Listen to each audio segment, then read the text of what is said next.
And remember, we're more than just marketing. Grace.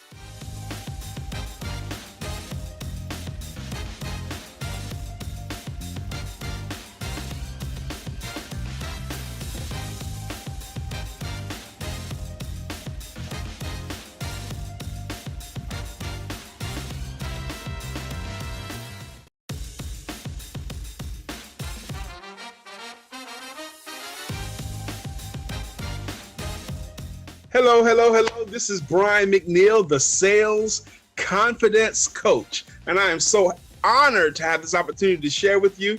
And I'm going to get right into it. Because not only am I the Sales Confidence Coach, I am a sales coach, sales trainer, sales author. And I really believe that there are so many amazing entrepreneurs out here that would earn so much more money if they understood how to sell themselves and their services the way that people buy today, not the way they bought yesterday or the way they bought 10 years ago. There's some of them are still trying to use antiquated selling methodologies. Now I'm here to help them to sell more and earn more money than ever before. Now I just started my clock, so I'm going to honor the time. Now, there's two skills that I believe that have more to do with your happiness or sadness, more to do with your prosperity or poverty, more to do with your success or failure than any other skills. And those skills are the ability to communicate and the ability to sell. The ability to clearly articulate your thoughts and get other people to understand what it is that you wanted them to understand, the ability to communicate in all the different facets of your communication, and the ability to sell. Now, when I say the ability to sell, I'm looking at the word sell the way it was originated.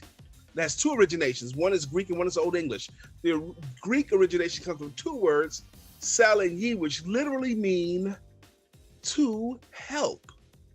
And the Old English origination of the word salon means willing to give up. So the way I look at sell is your willingness to give up, your willingness to help people to get the goods and services that they're wanting or needing. And that's what we're going to do. We're going to learn how to sell our services. I'm going to say up front, if you offer a service that genuinely does help people, then you owe it to them, OWE, to them, to sell it to them. As a believer, I have read in Proverbs 11 and 26 that the people will curse the ones that would hoard the grain. They wish blessings upon the ones that will sell it. Your grain is your intellectual property. Your grain is the solution to the problems that you resolve. Your grain is the way that you help the world. And if you have a way to help the world, then you owe it to them to sell it to them. Now, the title of my talk today is Stop Pitching and Tell Your Story. There might be one or two of you didn't hear me. Let me say it again. Stop pitching and tell your story. Hopefully everyone heard me at this point to stop pitching and tell your story. Pitching was a concept that got popularized. It was always popular in this country, 60s, 70s, and 80s. But this concept called an elevator pitch got really, really popular in the 90s and moving forward. The concept is, can you get on an elevator with a stranger and tell that person what you do in such a way that they understand what you do and maybe even be compelled to do business with you before the elevator stopped and you both got off? Learning how to do your pitch in that short time slot, 30 seconds to a minute, that pitch. I want you to stop pitching. I'm going to tell you why. If I were in front of you and I pitched the ball at you, what would you do with that pitch? You're either going to swing at the ball, or you're going to catch the ball, or you're going to dodge the ball, right? Now, do you want your potential clients to swing at your offer or swing at your story, or do you want them to dodge you, or what do you want them to do? Or do you want them to catch something? None of those things to me seem like positive connotations. Also, enough people still today have a negative concept of the word selling and salespeople that by keep going this whole concept of pitching and deals and pitching this and that kind of stuff, it doesn't feel good to a lot of people. Would you rather go and pitch? Would you rather hear a pitch, or would you rather hear a story? Now, we know that there are two types of people that love stories. Two types of people that love stories. One of them is children. Children love stories. And the other one is adults. And we know that to be true because we watch movies and television shows and we get engrossed in the story. Just yesterday, I watched a TV series called The People versus O.J. Simpson. Now, I know this came out many years ago, but I hadn't seen it yet. So I kind of binged watched it. And once I got into the show, I watched all 10 episodes. I watched one after another. And it was such a beautiful illustration of the power of stories. Those of you may remember Marcia Clark and her team, they had mountain of evidence against Mr. Simpson. Johnny Cochran and Bob Shapiro and F. Lee Bailey, they had stories. And they knew up front the winner of this case is going to be the side that told their story the best.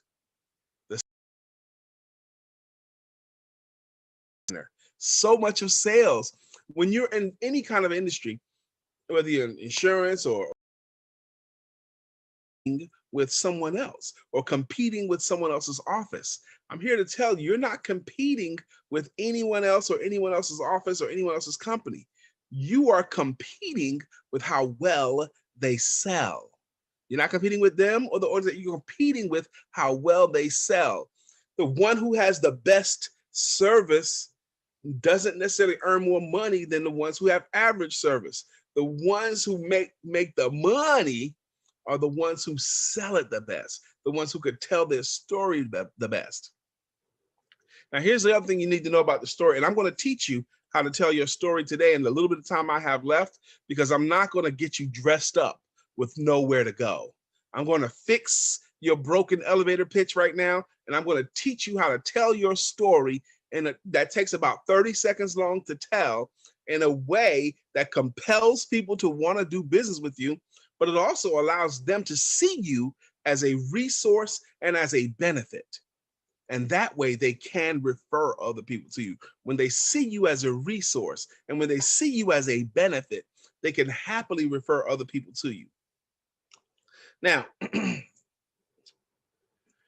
you and your story. You must get this mastered because the average American knows about 600 people. And if you don't tell your story well, they can't refer anyone to you, and they won't refer anyone to you. So let's go ahead and conquer that now, and then I'll tell you some more stuff. Very often, entrepreneurs don't like the question don't even like the question of what do you do for a living?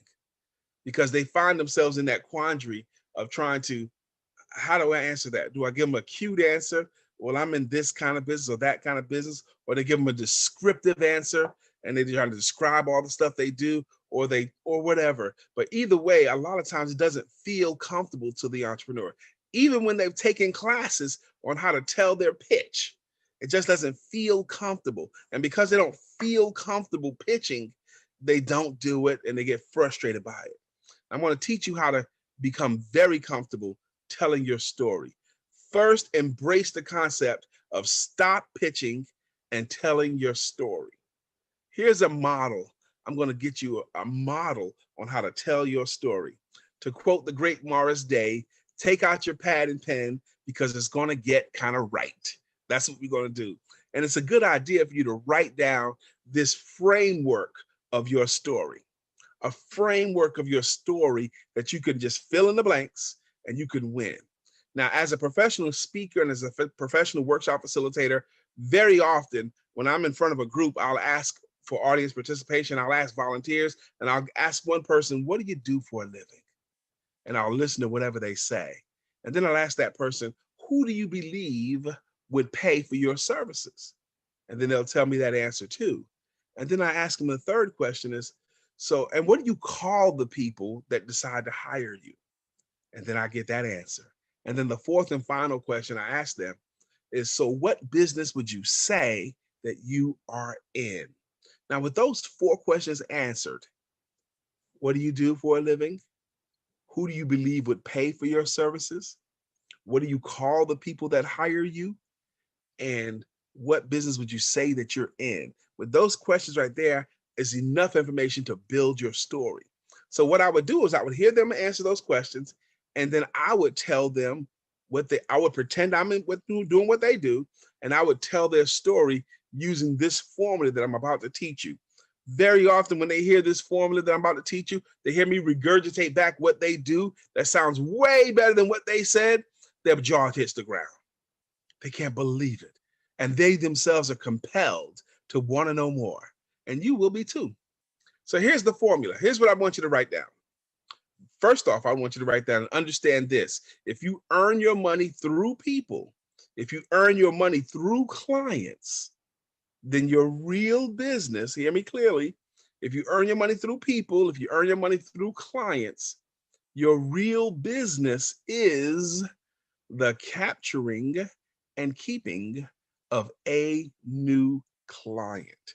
Yes, it is. Your real business is securing the business, taking excellent care of them once you get them, but your real business is securing business. Now, this is not what you tell people. I don't want you to tell people that my business is capturing and keeping new clients, but I want you to understand that.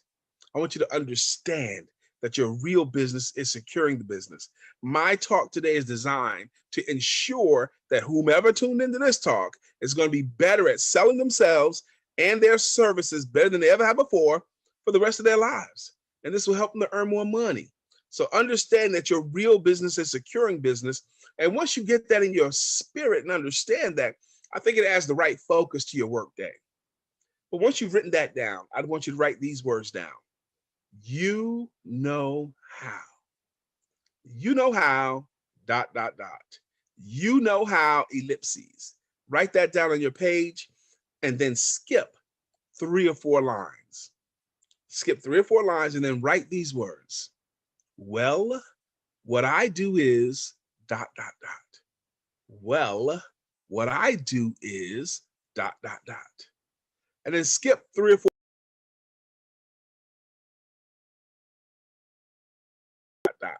so that they can ... So let me give you a few examples.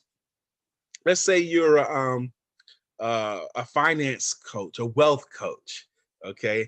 And you have insurance as well. That's what you do. Now, the first part of this story, the you know how, when someone asks you, what do you do for a living? I want you to say the words, you know how. And then what I want you to do is to introduce into the conversation a problem that your service solves. And someone says, what do you do for a living? I would say something like, you know how there are so many people that are completely confused about how to grow their money or how to protect their money or how to make sure that they leave money for other people. And that whole thought process, see, I introduced an easy to understand problem and I said, you know what does that make any sense? You know what I mean? And I got them to agree it's a problem. Now, if you're in front of them, they might nod their head. Yeah, I know exactly what you mean. Or say, yep, or yes. Any kind of agreement is enough. So you introduce, they said, what do you do for a living? I want you to introduce an easy to understand, easy to agree upon problem that's solved by your services and get them to agree. Because the moment they agree on the problem that you solve, that is a magical moment. That's the moment where they have metaphorically taken you by the hand, and now you can take them on a journey. Once you got them to agree on the problem you solve, then you transition them into the next stanza.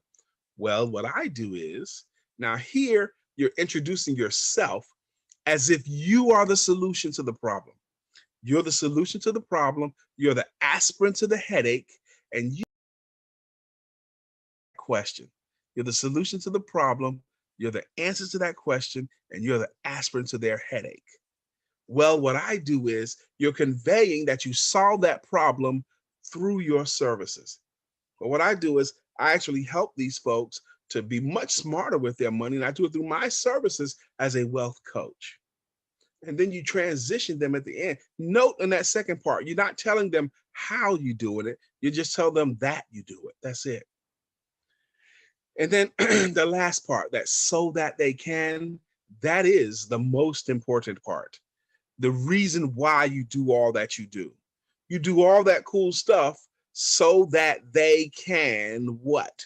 So that they can be much more confident about their financial futures, so that they can grow their money, so that they can leave a legacy, so that they can pay for college or pay for the home or buy this or buy that, so that they can something. You must say a benefit to what you're doing, because if you don't say a benefit, it's even worse. If you don't say a benefit, it's as if you didn't have a benefit, which is even worse. That whole story should take about 30 to 35 seconds. Now, if this is your first time being introduced how to tell your story formally, here's what you need to know. It's going to take you 10 to 15 tries with 10 to 15 different people before you get this right. You know, because you're in a profession, it's going to pay a learning curve, but somewhere between the 10th and the 15th person, somewhere in there, someone's going to ask you what you do for a living. It's going to flow through you. It's going to be better than every other time before. And you're going to know you got it right when they say the word wow. When they say wow. When they say wow, you're going to remember that I told you they're going to say wow, and you got to resist the temptation to giggle. But somewhere between the first and the fifth time you tell that story, between the first and the fifth time, the first 5 times in you tell that story, that you know how, well, what I do is so that they can, you're going to notice just by using this formula, the quality of the response from the client has gone way up. By using this formula, you're going to notice that they start saying much better things to you. Things like, really? Or tell me more? Or how do you, or you know who you need to talk to? And oh man, I wish I had talked to you last year. You're going to get that response because now they see you as a resource and as a benefit. Tell your story and don't pitch. Tell your story. You're much more interesting. You're much more compelling. Now, I've been talking now for 16 minutes. Why should you have listened to me? Who is this dude, Brian K. Mcneil, the sales confidence coach? Well, not only have I helped hundreds of your friends and thousands of your friends have been positively impacted by my training, but many of you guys have read my books. Now, by my own count, I've read more than 700 books on how to sell. More than 700. I wrote a great list of the top 10 books on sales that I think everyone should read. And I've recently augmented that list, about 3 years ago, augmented that list to include these books. The first one I want to include is called The Shortcut. The Shortcut. You're not going to be able to see it here. The Shortcut. The shortcut in the subtitle is The Fastest Route to Selling Your Services Better Than You Ever Had Before so that you earn more money than ever before. This book is only 74 pages. That's it. This book is nuts and bolts of just what to do. And if you'll just do what it says do, you'll be much more profitable in about 4 weeks. A lot of cake, very little frosting. The Shortcut by Brian K. Mcneil. My name is still Brian K. Mcneil. Now that book just covers what to do to start making money, but it doesn't cover how to overcome objections or close sales. So to that end, I wrote the book, Asking for the Money. Asking for the Money, how anyone can close more sales, even you. Asking for the Money, how anyone, this book is longer than The Shortcut, but it just teaches you what to do before you ask for the money. What do you do when you ask for the money? What do you do when there's a little bit of resistance? What do you do when there's a lot of resistance? This book infuses the reader with super confidence when it comes to selling themselves and their services. And I'm also very proud to be the author of Why Rhinos Make Great Salespeople, featuring Mr. Randall the Rhino. This book is a not just for children's book, comparing qualities of a rhinoceros and the qualities of an entrepreneur. And it's just a really, really great story, great bedtime story. So today I came because I wanted you to start considering, stop pitching and tell your story, because you'll be much more interesting to your clients, much more interesting to your potential clients, and stories will stick. When he said to you, the men, come with me and I will make you fishers of men. They understood that. The parables, by parables shall ye teach. The last thing I want to say is this concept called the sin of the desert. Now, the sin of the desert is when you know where the water is, but you won't tell anyone else. You know where the solution is, but you're keeping it to yourself. If you offer something that really does help people, then you owe it to them to motivate them to take advantage of what you offer. If you don't do what you must to motivate them to take an action, then you're committing the sin of the desert. And the sin of the desert is the height of selfishness. Learn how to sell your good water. Learn how to sell it. My name is Brian K. Mcneil. I am the sales confidence coach, and I know that someone today got an answer to a question. God bless you.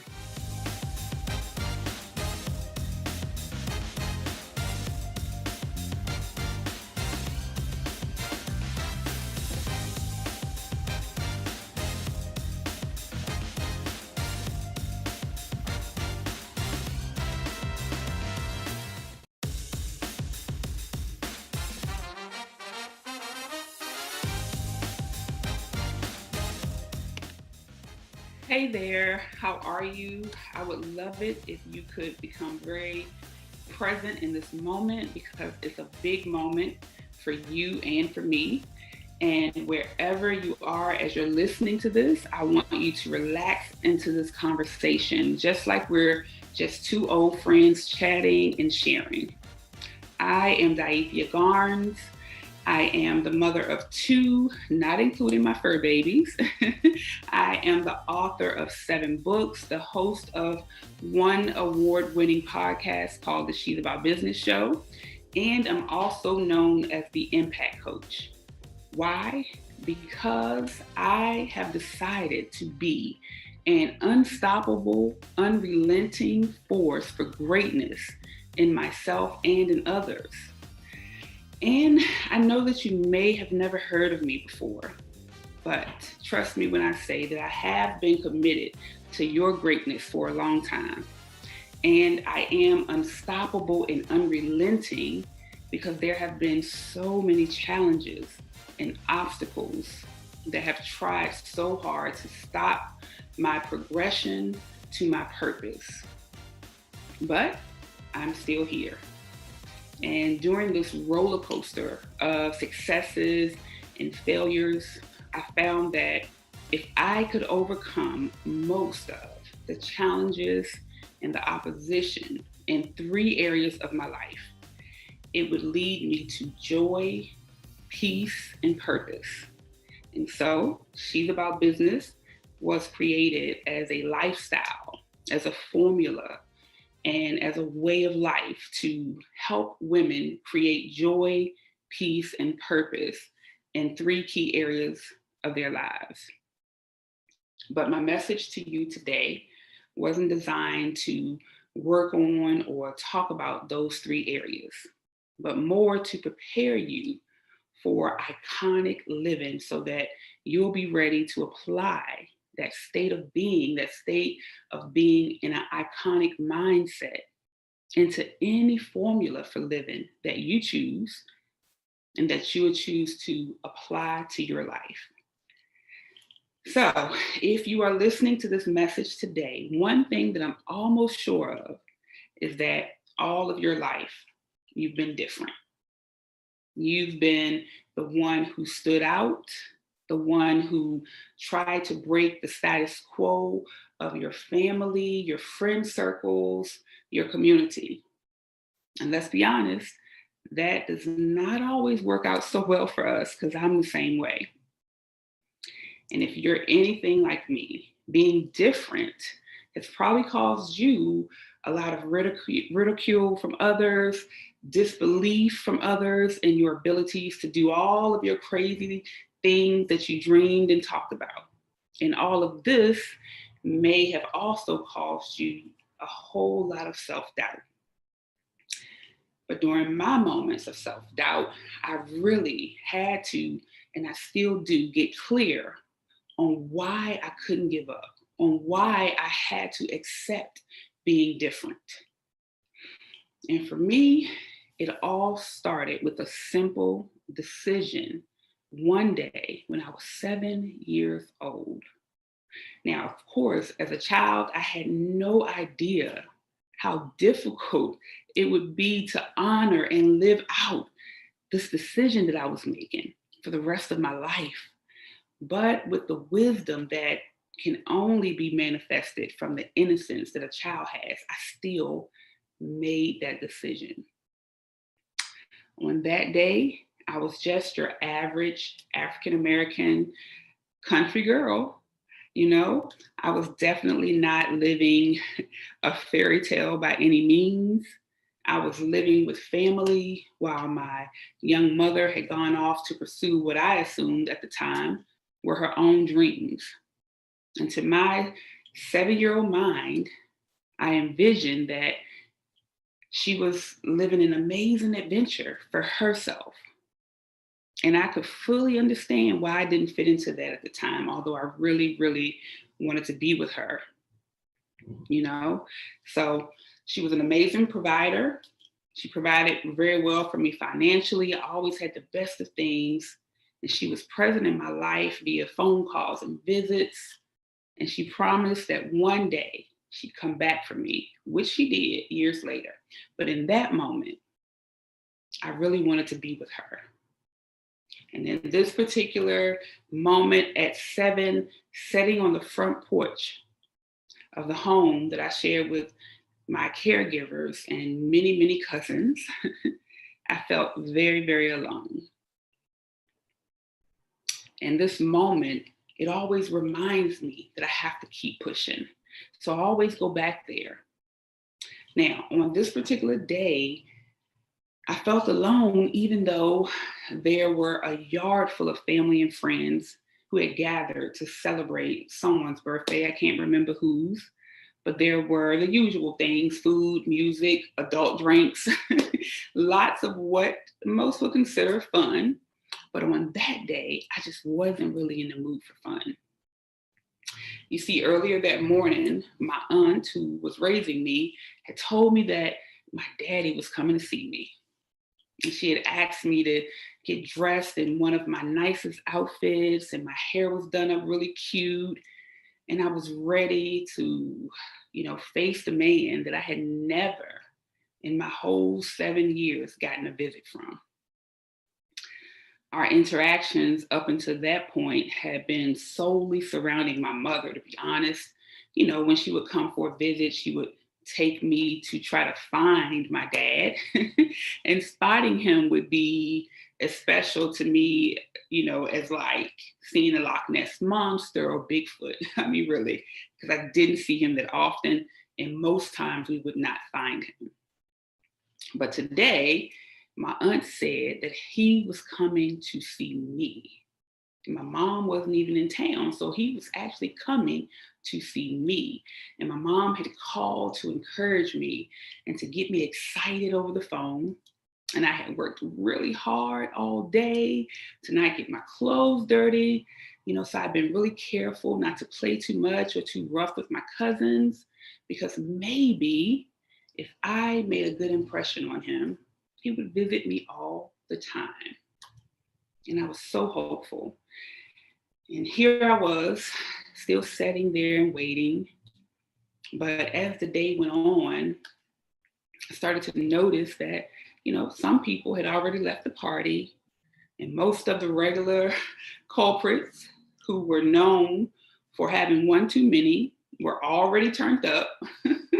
And so I knew that before long, we children would be sent inside to bed so that the party could actually be elevated to the grown-up party, right?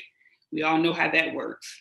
So at this time, at this moment, as I sat there, I had to accept that my daddy wasn't coming. Today would not be a day of a special once-in-a-lifetime encounter with that elusive creature called the Father. At one point, I put my hands on my cheeks with my elbows down on my legs, and I just sat there in that position that usually symbolizes and tells you that a child is in deep thought. And I just watched as my family was having a great time at this party. I observed some of the little, intricacies that exist, like within families, the little things that a lot of people don't catch, right? The things that I would later understand were signals of like secrets and scandals amongst my family, amongst the group. And I didn't know all of that, back then. I didn't know all about the messiness and all of that stuff. But what I did know is that something wasn't right. Something didn't feel right. And I knew that after being stood up by my father, I wasn't okay. But it didn't seem like anybody else even noticed or cared. Everyone at the party, my father, wherever he was, they all simply went on with their chaos, right? Went on with their dysfunction. But something changed for me on that day because of that one decision made in all of my childlike wisdom and innocence. And now one of the biggest lessons that I use when coaching and mentoring the young women that I work with is that real women make decisions, and the quality of decisions make real women. And of course, the same is true for men. I'm not going to leave you fellas out. I didn't know or care about that at the time, but still in that moment, I made a very grown-up decision. That was my moment when I knew that I would be different than all that I saw around me. And even now, like to this day, it's making me tear up because I knew that there had to be a better way of living. I knew that this could not be all that there was. And I decided to be different than the dysfunction and the chaos and the poverty and the sadness. And I instinctively knew that I would be willing to die trying to do so. I knew it. And trust me when I tell you that many times it has felt like I was dying. All the times that I felt misunderstood, all the times that I was rejected, abandoned, disliked, judged, all for being different than the drama, dysfunction, and chaos around me. And maybe you felt that way too. Maybe it's just always been something different about you and your beliefs and the things that you wanted to achieve. And I've even been told that I was too positive, too motivational. I've had people tell me that they abandoned me or left my life simply because they didn't want to be around my light at the time, because they were in a place in their lives when it irritated them. True story. And it irritated and it shook up the things that they were involved in. They didn't care if it hurt me. They just knew they didn't need my motivation and my uplifting attitude. So trust me, I know how hard it can be to be different. But I want to ask you today to go back to your moment, to that time, that place, or that incident when you made up your mind. You made a decision to be different. And I want you to ask yourself, is it still worth it? And when you get your yes, which I believe all of you watching this will get, I then want you to hold yourself accountable for the greatness that's still locked within you. You have always been different. Now it's time to be iconic. Yeah, listen, last year, December, I was working on what concept I would be focusing on for the next season of my podcast, the She's About Business show. I had prayed about it. I journaled about it. I explored, how life had been for me and for others since COVID. And I knew that this season would require me to go all in. I knew that my messages, my mindset had to be epic. I decided that they had to be iconic. So I decided that season 4 of the She's About Business show would be called living iconically and with purpose. And I scheduled what I called my most iconic photo shoot. I purchased my iconic outfit that I would wear for my shoot. And I went on to have an amazing, iconic shoot on December 28th. I had never heard of BlackCEO's Black and Iconic Conference, didn't know anything about it until one day I was online, just studying being iconic in the word and trying to come up with topics for my season. That was on December 31st, and I found this conference, and here I am. Talk about the power of decisions. A good decision can align you with purpose. Remember, real men and women make decisions, and the quality of those decisions make real men and women.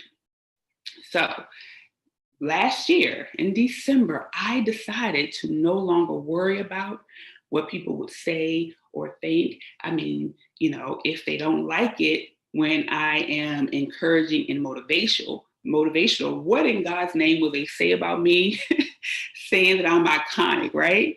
That thought actually crossed my mind, but I truly believe that had I not decided to go with the iconic theme, I wouldn't be here in front of you today, because it was actually in alignment with my purpose for me to do so all along. And I'm so thankful that I didn't let worry about what other people would think stop me from that. So now, here we are, and we've all made a decision to be iconic. And you may be thinking, okay, I've been working hard for years. I started the business, I wrote the book, I started the podcast, but now what? Well, now it goes back to your decisions, right? And I want to give you 5 questions that you need to ask yourself so that based on your answers, you can make decisions that will help you get in tune with and be aligned with your iconic purpose.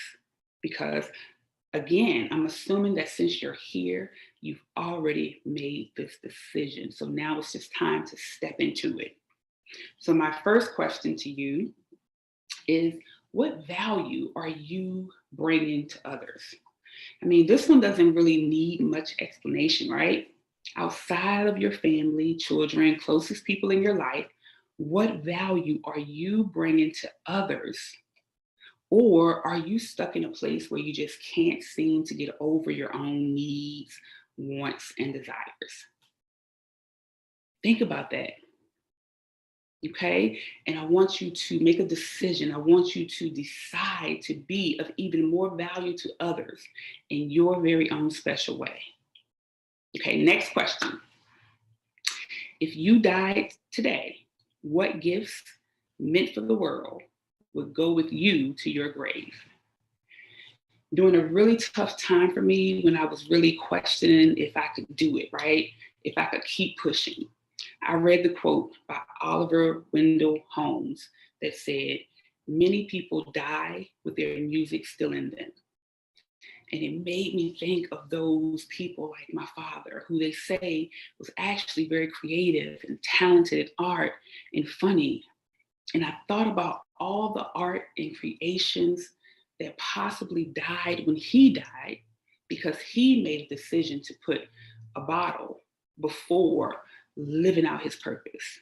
And so I made another decision, this time led by the grace and guidance of God, because I'm a grown woman now, I'm not 7. And that decision was that I would make every attempt to get this music, this work, these books, these words, and everything that is meant for others out of me, because they were never meant to go to my grave. They were meant for the world. What's locked inside of you that we all need? Third question. Who are you becoming? Listen, I'm gonna be real honest with you right now. Sometimes I get so frustrated with people and their behaviors and how they affect me and how they affect those that I love and others and even themselves. that I really want so bad to be less holy and so much more hood. And there's even this t-shirt that says something to that effect. And I was so close to getting it and wearing it proudly, right? But I had to ask myself, who is it that you're becoming? And would you like her if you met her on the street? I know you often feel like spazzing out, going off, giving up, telling people how you really feel. And sometimes, we may have to go there because, hey, we're not perfect. And if that is a part of who you are and you feel that it's also an important part of who you are becoming, it's okay. But let's not forget that whatever we do and whoever we're becoming, it has to line up with becoming something great and iconic. And we must hold ourselves accountable to that, and our behaviors and our actions and our words have to line up, right? Because it all has to line up with our ability to carry out our purpose and to, be the person that we say we are. And the answer is going to be different for each of us.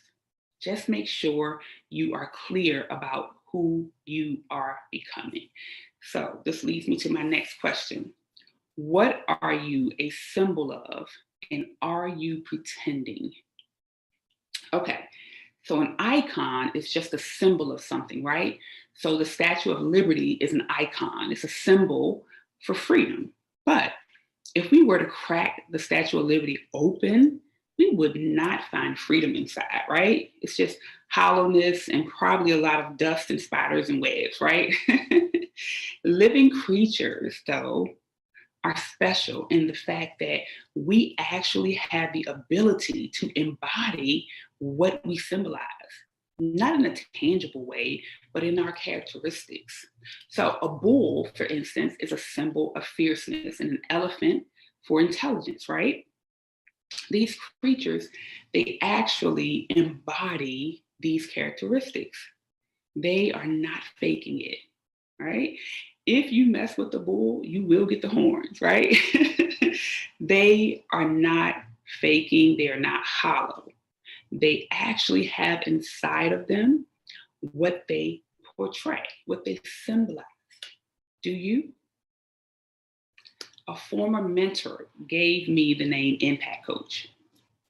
I didn't want to use it. At the time, I was like, I just didn't see, even though I was coaching people around the world and I was really committed to the people I was working with, I just didn't see how truly committed that I had been and I was to helping others be great. But she saw it because I was actually doing things that were impactful. So she said, this is who you are, right? So whatever you say that you stand for, whatever you want to be iconic at, make sure you make it a way of life so that other people can see it. And you will be a true symbol and beacon to them in that area. Don't be hollow, right?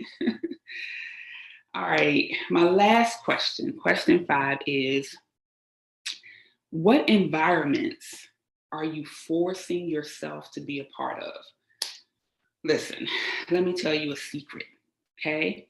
You are just not going to be it for everyone or every place. Stop trying to force it. Man, listen, if I would have actually listened to my inner voice, which I accept as God's spirit, if I would have listened every time it said to me, daughter, Daivia, it's time to leave this job. It's time to leave this relationship, for God's sake. It's time to leave this inner circle, this position within your family, whatever. I would have saved myself a lifetime of hurts, tears, setbacks, and devastating heartbreaks. Sometimes we try to force ourselves on people and situations because we are seeking validation, acceptance, right? Especially someone coming from the background that I had, right? Where I didn't get that from my father. Or, we tell ourselves it's the right thing to do, even though if we look to the big book of how to make decisions, which is how I see the Bible, We are actually under no scriptural obligation to stay in relationships that break us and destroy us, or situations. Why do we force it? And regardless of what your spiritual beliefs or background is, you have to know that making covenants with the wrong folks, aligning yourself with the wrong fight, or placing yourself in the wrong environment will not work out well for you. So I end with saying, you have always been different. Now it's time to be iconic. The world needs you. I need you. The little girls and boys in other countries who may be inspired by your book here in America, we need you. We need your show, your story, right? It's time to decide. Remember, our decisions are usually not based on the facts that we know, but on what we believe, regardless of the facts. So, what do you believe about you? You're here listening to this message, but now what? If this message has resonated with you, I thank God for that. If there is something else that I can offer you, I'll be more than happy to. That's why I'm here. I would love to make a bigger impact on your life. Please listen in to the She's About Business show. It's available wherever you listen to podcasts and even on YouTube. And of course, you can always visit she'saboutbusiness.com to get the She's About Business book series and to connect with me for some coaching or mentoring or whatever I can do to impact your life. But the most important action that you can take from today is to make a decision to be iconic and get out there and do it. I really love you guys.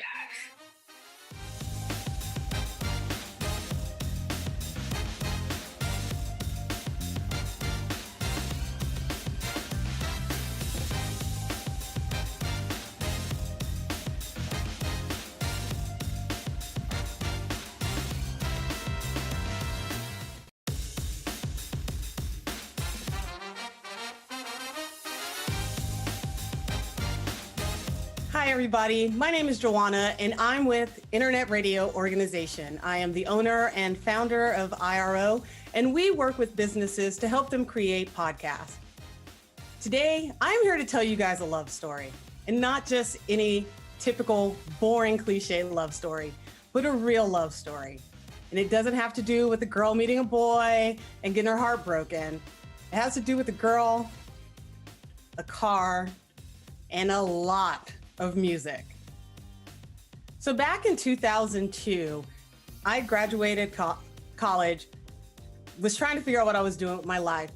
But every Friday, I'd get in my car and just drive around listening to music that I had found from bands in the local area.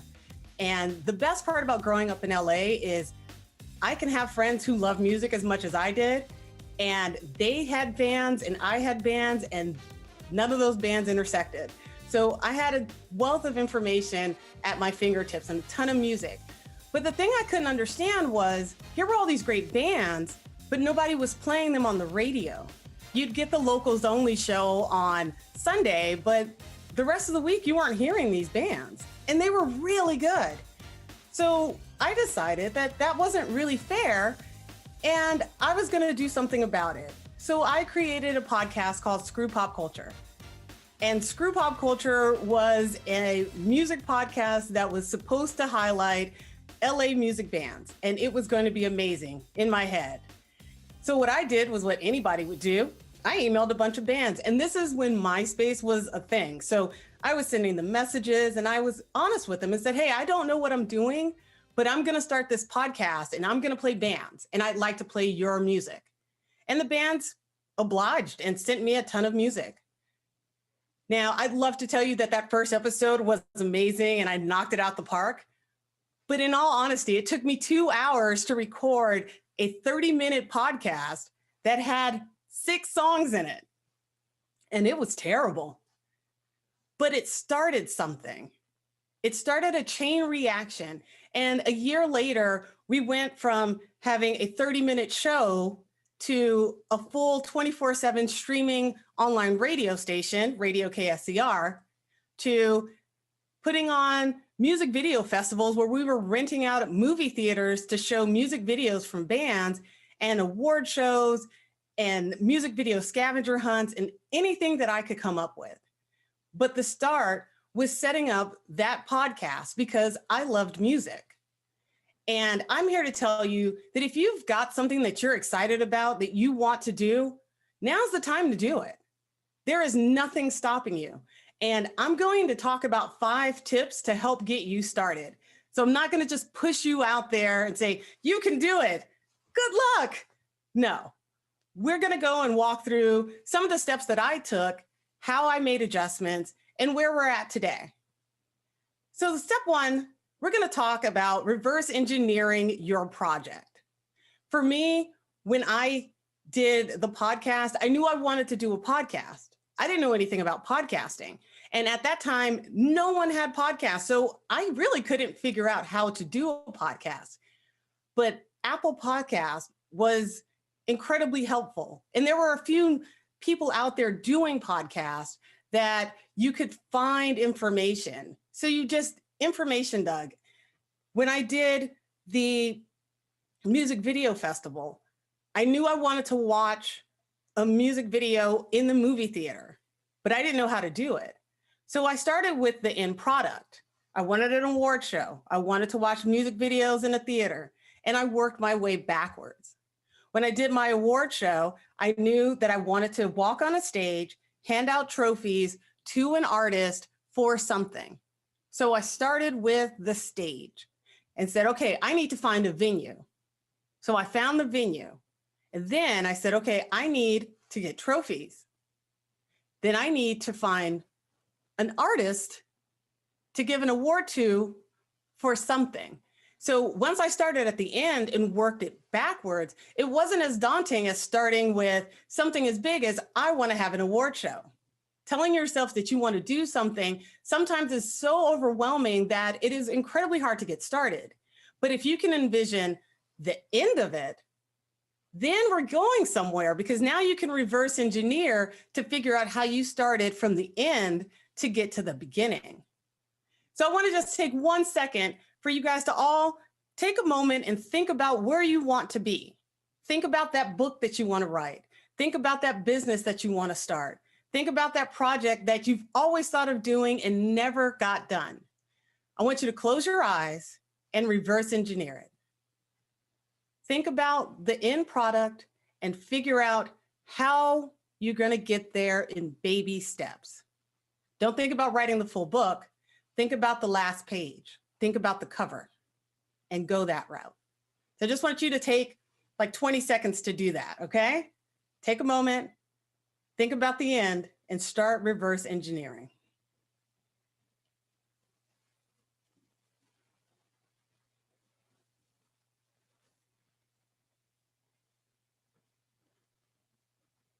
Now, the next thing I want to do is let's talk about research.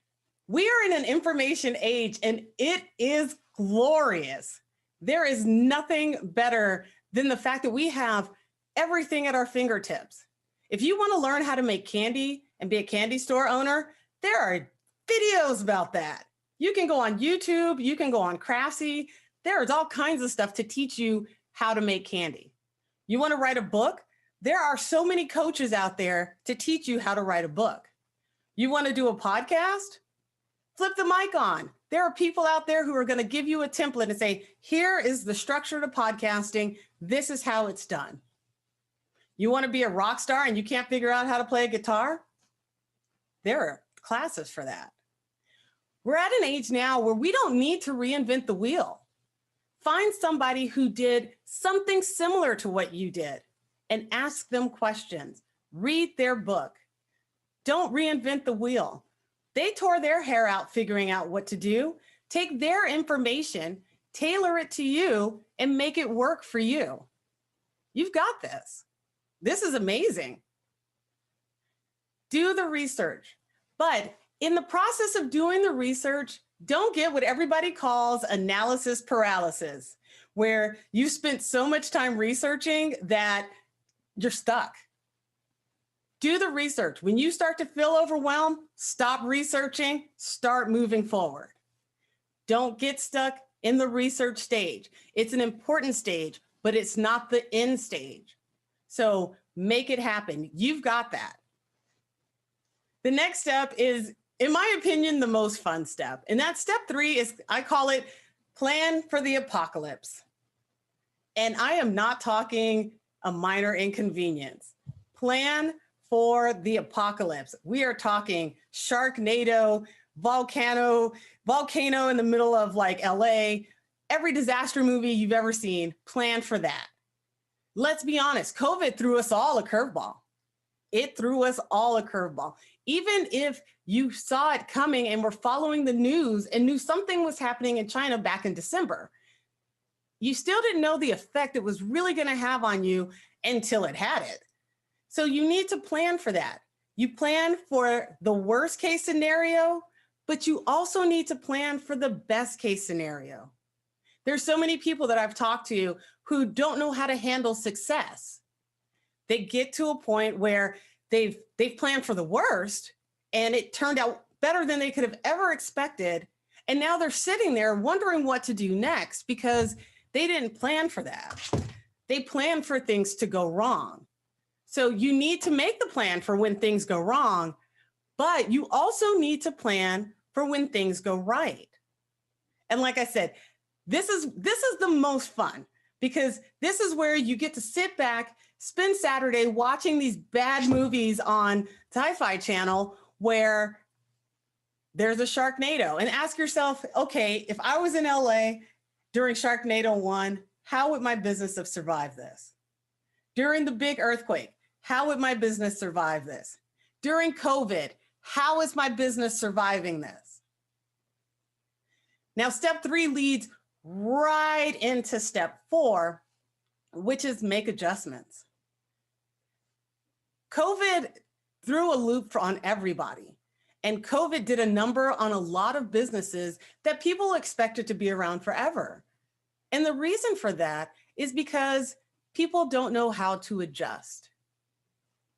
And then as an entrepreneur, as a life coach, as an author, as anything, you are in a unique position to be able to take a step back and look around and make adjustments. Because when all is said and done, what's the worst thing that's going to happen? Oh my God, you fail. What? You're not doing it anyway. So even if you do it and you fail, you just get to start back at square one. But you're not starting at square one where you don't know what you're doing. You're starting at square one where now you've got 6 months of information about what did not go your way. You've got 6 months of information of, hey, so this worked, but this didn't, but this worked and this didn't, and I need to figure out how to adjust. Think about health clubs and health clubs versus personal trainers during COVID. What happened?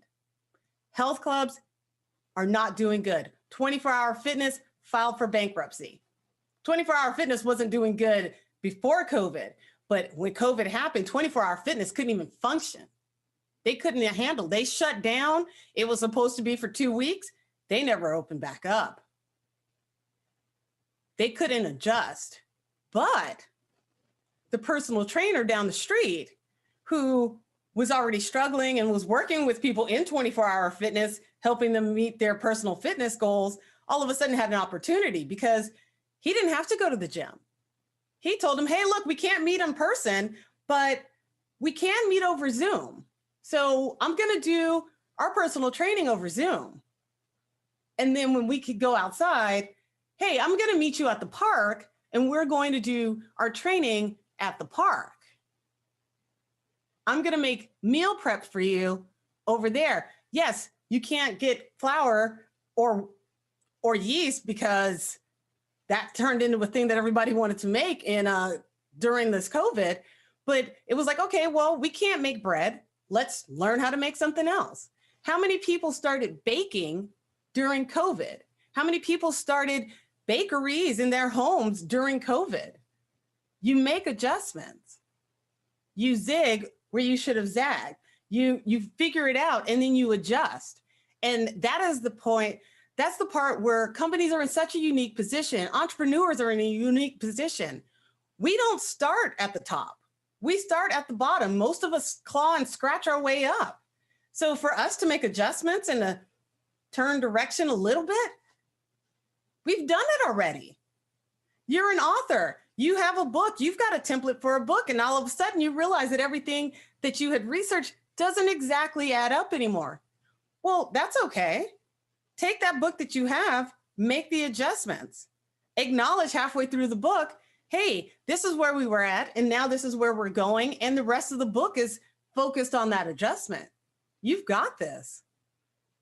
There is nothing that we can't do out there. We're amazing people. We're amazing people, and we prove it every day. How many kids are paying for their parents' mortgages by opening up boxes of toys and playing with them? Who would have ever thought that that would have been a business? Who would have ever thought that would have been a business that an 8-year-old had mastered? That's almost heartbreaking, isn't it? When you think about it, there's an 8-year-old making millions of dollars doing nothing but being an 8-year-old, playing with toys on YouTube. And he gets toys and money? We're at a point now where you can make anything a business. If you love to do something, figure out how to make money at it. It's there. You're talented. If you can crochet, do you know how much people are paying for scarves made with really nice fabric? A lot of money. Just go on Etsy. People paint rocks. They put them on Etsy. People buy them. Make the adjustments. You've got this.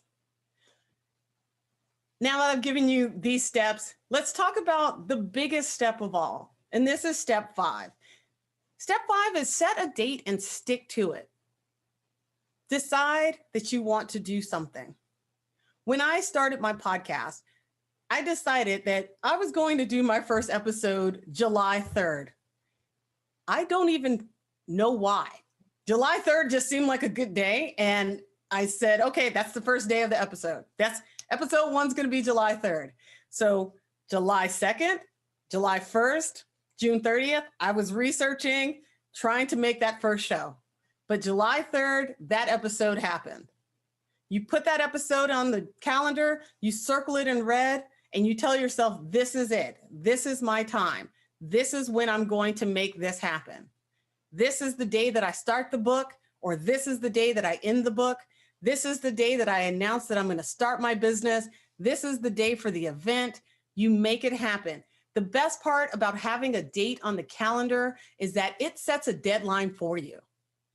Now you look at that calendar, and every time you look at July 3rd, you think to yourself, I've got something to do that day. I need to get ready for that. You think to yourself, I've got a date. I've got to figure out how to make this happen by that date. And that's going to do one of two things. For you procrastinators out there, that is going to be the fire that gets you going. The closer that day comes, you are going to have a sense of dread, or your heart is going to race every time you see that date pop up. And that is going to be exciting. And you are eventually going to get moving on it, because that date will come and go. And you are going to look at yourself and feel some kind of way if you put that date on the calendar and you haven't done anything.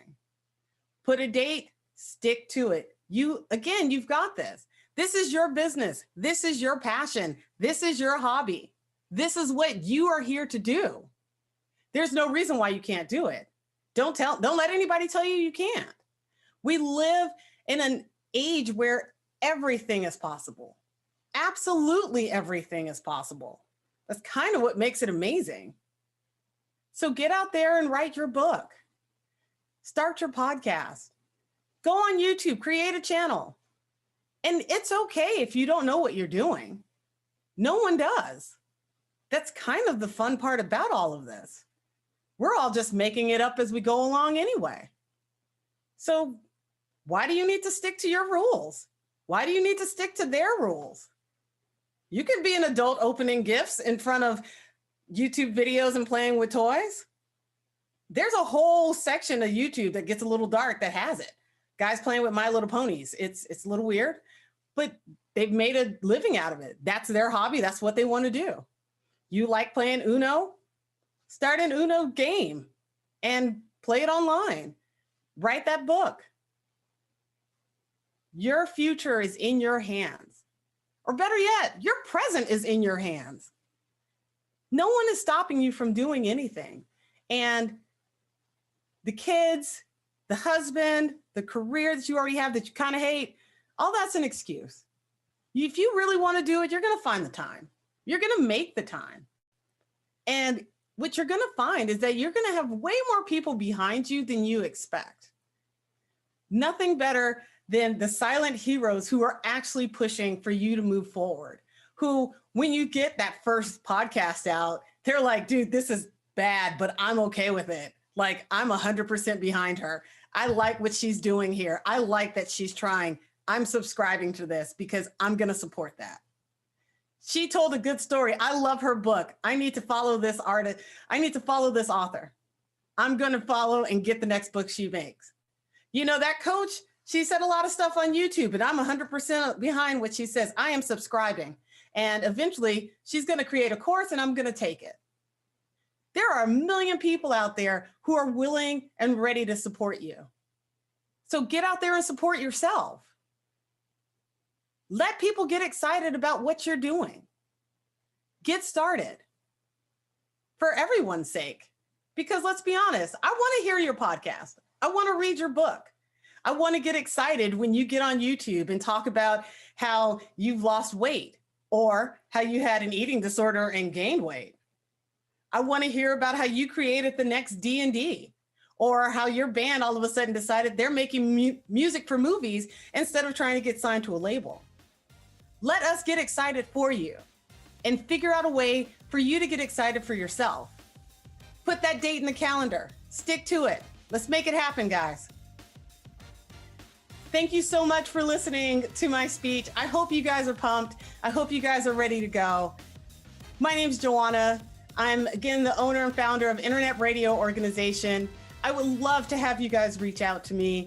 Please find me online at internetradioorganization.com or email me at info@internetradio.organization. I'd love to help you start your podcast, your videos, whatever you need done. Again, thanks so much for listening.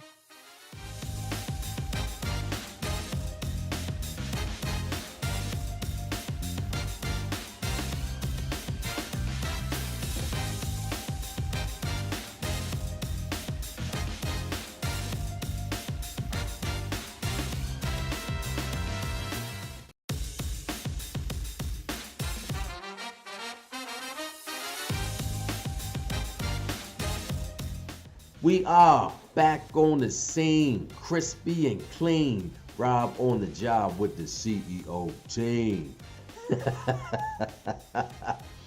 What's happening, family? My name is Robert Antoinin, and I'm your host for BlackCEO's premier event for 2021, Black and Iconic.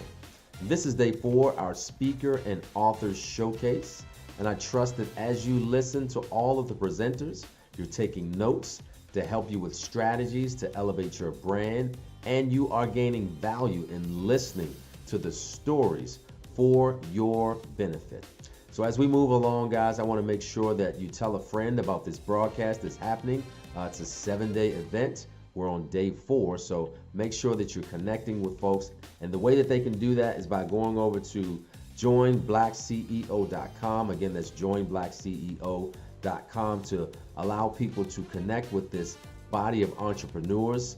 Black CEO is the largest collection of Black CEOs in the world. So if they go over to Join Black CEO, they can be connected.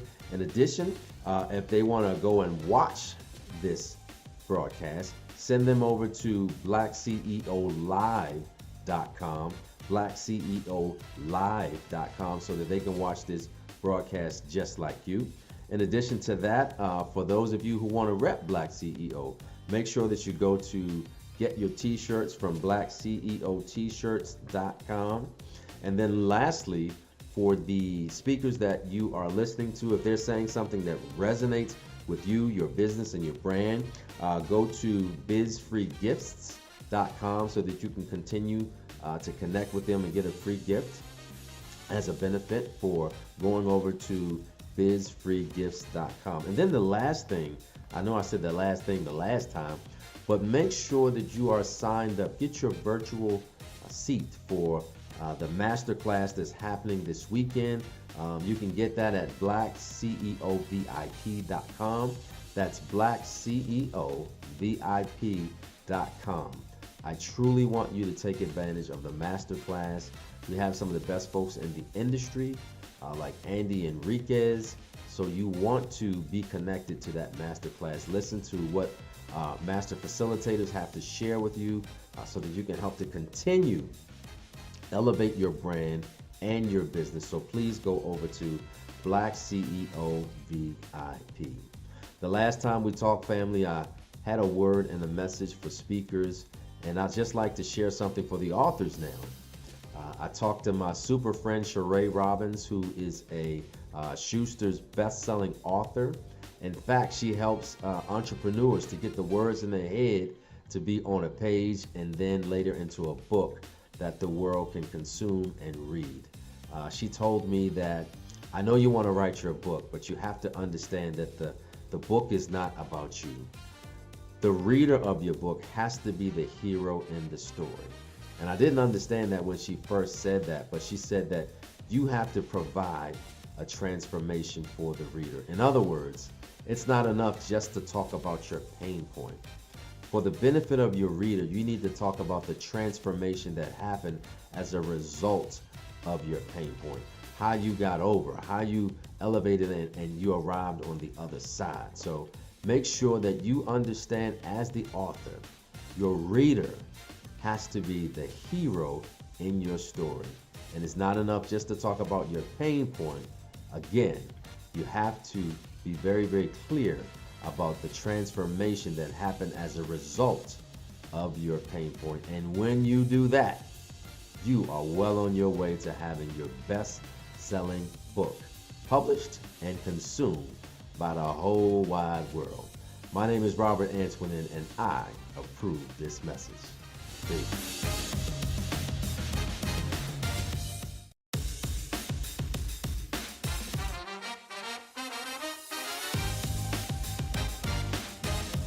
Can you keep a secret? I know that I take pride in being trusted with secrets, but today I come before you so excited to share the secret of leadership growth.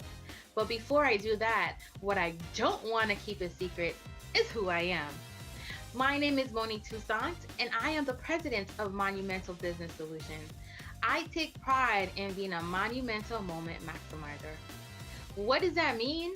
I utilize tips, tools, and techniques to motivate leaders to maximize pivotal moments in their journey and achieve success.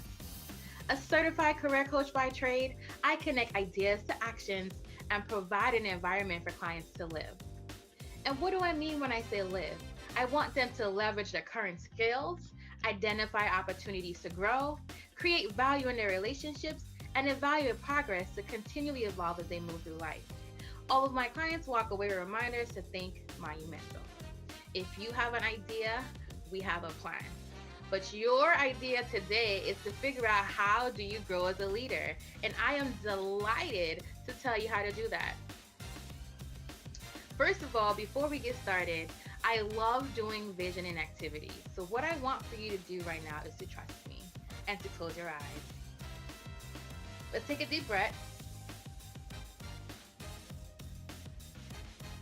Are you closing your eyes? I can't see you, but I'm trusting that you are. So close your eyes. So if your eyes are closed, then you can't see that mine are open. So I'll close my eyes with you. What we want to do right now is to picture yourself in 5 years. Your alarm is going off. What are you doing when you wake up? Are you on the beach, the mountains, in the desert? Are you working for yourself? Are you working from home? Are you working at home? What does your future look like? What are you doing? Where do you want to be as a leader? And how do you want to get there? Light work, right? Open your eyes for me, please. Today, my end goal is to help you figure out how you get from where you are today to where you just saw yourself in the future. And the way I want to do that is I want you to think about leadership as a garden of well-developed ideas. It's not enough to just have a great idea. You have to implement it for it to be more than just a figment of your imagination. Now, this would be the part, if you've seen me before, where I kind of like do a temptation gig and say it's just my imagination. But it's a lot of people, and I think my mom's watching today, so I probably won't sing that for you. But I want you to keep that in your mind. Leadership is a garden of well developed ideas, not just any idea, the ideas that work for you, the ideas that you take the time to develop a strategy for. That's what you want to work on. And how we're going to do that today is to think about how to grow. One of the examples that I thought would be the most visual and most appealing to you is to think about a plant. We all can relate in some form or fashion, even if it's just back in school when you had to water the seed and watch it grow, or you've seen it on TV. I know that we all can think about a plant and what it needs to survive. So if you've heard me speak before, you know that I am the queen of acronyms. And so what I've done today is created an acronym for the word plant. All right, so let's think about this. P is to prepare, L is to leverage, A is to assess, N is to nourish, and T is to trim. Again, you have my accent come in here and there. Just want to shout out all my West Indians. I am from the Virgin Islands. But when you think about trimming, all of the things that I talked about happen to a plant at some part of their life. And so what we're going to do is take a little time to walk through these 5 parts that you should continue to do to grow as a leader. Okay. So when I say prepare, what does that mean? You, in theory, know what the word prepare means. I don't want to make any assumptions, but what I want to tell you as it relates to your leadership growth is when you prepare, you have to identify the areas of necessary growth. Where do you want to grow? Where do you want to be planted? What kind of soil do you need? You need to research the potential solutions to the problem you want to solve, or the problems that you anticipate having to get from here to there. You want to commit to making the investment to grow. A plant does not get up and walk away. A plant is rooted in the ground and it puts time and effort into growing what it wants to do. So before you make that level of commitment to the growth you've envisioned for yourself, you want to make sure you're doing it for the right reasons, in the right places, with the right people. After you've prepared yourself to grow as a leader, you want to leverage. And when I say leverage, I want you to think of light. Find your sources of inspiration. Leadership is hard work. I would be lying if I said to you, this is the easiest thing I've ever done. Becoming a leader, becoming a force to be reckoned with, and working my way to billionaire status, working on it, putting it in the atmosphere, manifesting it, right? By finding your sources of inspiration, finding your why, and remembering why you want to do it. It's not so much you want to do it to be successful. Why do you want to do it? What is going to motivate you in those moments of, I don't want to do this anymore. I'm done. Y'all can have it. Walk away. It's not for me. I am done. If you don't know why you're doing something, it is harder to stay motivated. And then once you found your light, because think about plants. You don't want to plant a cactus in the rainforest.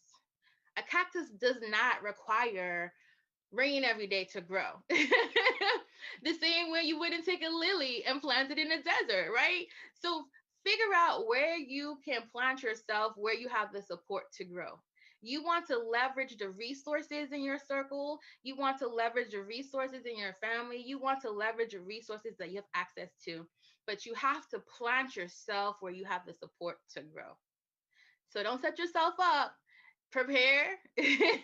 Make sure it's what you want to do and you're doing it for the right reasons. When you leverage, find your sources of light, figure out how much light you need, and plant yourself where you have the support to grow. Easy, right? In theory, everything is easy until you try it. And then once you've put in the work to do that, I always, always, always encourage you to assess where you are. And I say this with all sincerity and from a nice place. You're not always where you need to be in the time you need to be there, in the period you need to be there. And so it's very critical for your leadership journey for you to figure out is where you are working for you. When you close your eyes at the beginning of this session, you saw yourself. Is where you are working right now working for you? Is the ground fertilized? Do you have the right nutrients in the ground that you are working on growing in right now to be where you want to be in 5 years? You have to be honest with yourself. You have to take some time and figure out, you know what? This is not working for me. Or you know what? This is perfect. I can grow where I'm planted. I am receiving the nutrients, the sunlight, the water, all of the things that I need. And once you figure that out, you stay or you go. Leadership requires tough decisions. And sometimes you have to make the best decision for you and what motivates you. Remember your why. If there's something you truly want to do and you think you're great at it, you know you're great at it, you can't sleep at night because you're thinking of ways to do it better, make sure where you are is where you need to be. And then to support that, you want to nourish it. So we said prepare, figure it out, leverage, find your light, find your why, find your people, assess, make sure it's working for you. If it's working, great. If it's not, let's come up with a strategy. And then you want to nourish it. If you've decided that where you are is where you want to be, you are growing where you are, you want to determine how you want to grow, right? Remember, we talked about ideas without implementation equals just your imagination. And I love visioning, but I love implementation better. And so think about popcorn, pop, pop, pop. You want to prioritize, you want to organize, and then you want to plan. So now that I feel like I'm growing where I am, what is the most important thing for me? We can have a bucket list of things to do, but you want to pick maybe your top 2 or 3 to focus on first. Before you do that, you have to organize. Like, I am known for having lots of ideas, and I keep people in my circle that are very much like, okay, big picture girl, come back here. Let's get some details. Let's get this done. And so for you, you want to organize yourself. You want to select the 2 or 3 priorities for the year or the quarter that you want to work on. And then you want to make a plan. Think about where you want to be in 5 years and backtrack it. So if I want to be here in 5 years, what are the things that I need to do? Who do I need to be in contact with? What resources do I need to allocate? What resources do I already have access to? Part of being a leader is figuring out the how. Your boss, or if you're a boss for yourself and you say, this is what we want to accomplish right now, you tend to look to your leader for the how.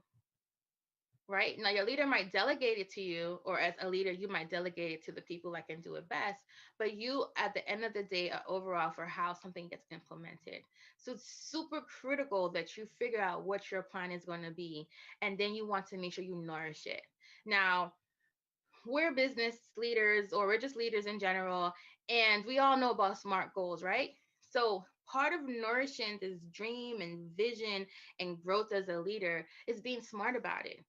When I say prioritize and organize, I don't want you to do that without being smart, without thinking about, okay, let me be specific. In 5 years, I will own a 2-bedroom condo in St. Thomas on the beach. And my parents will be nice enough to manage it for me, whatever it is, and make sure that's measurable. Is it something I can measure? Is it attainable? Do I have the resource to do it? Is it relevant for where I am in my life right now? What do I need? And time-based. We're working with it right now. I'm just proposing. We want to be here in 5 years. This is what we want to do. So to get from there to here are some steps. Let's think about what that looks like. And you have to nourish your growth. You can't just say, I want to lose 100 pounds by December, but have no plan, have no meal plan, have no workout plan, have no anything. You have to nourish anything you decided that you want to do. So the same thing with your leadership growth.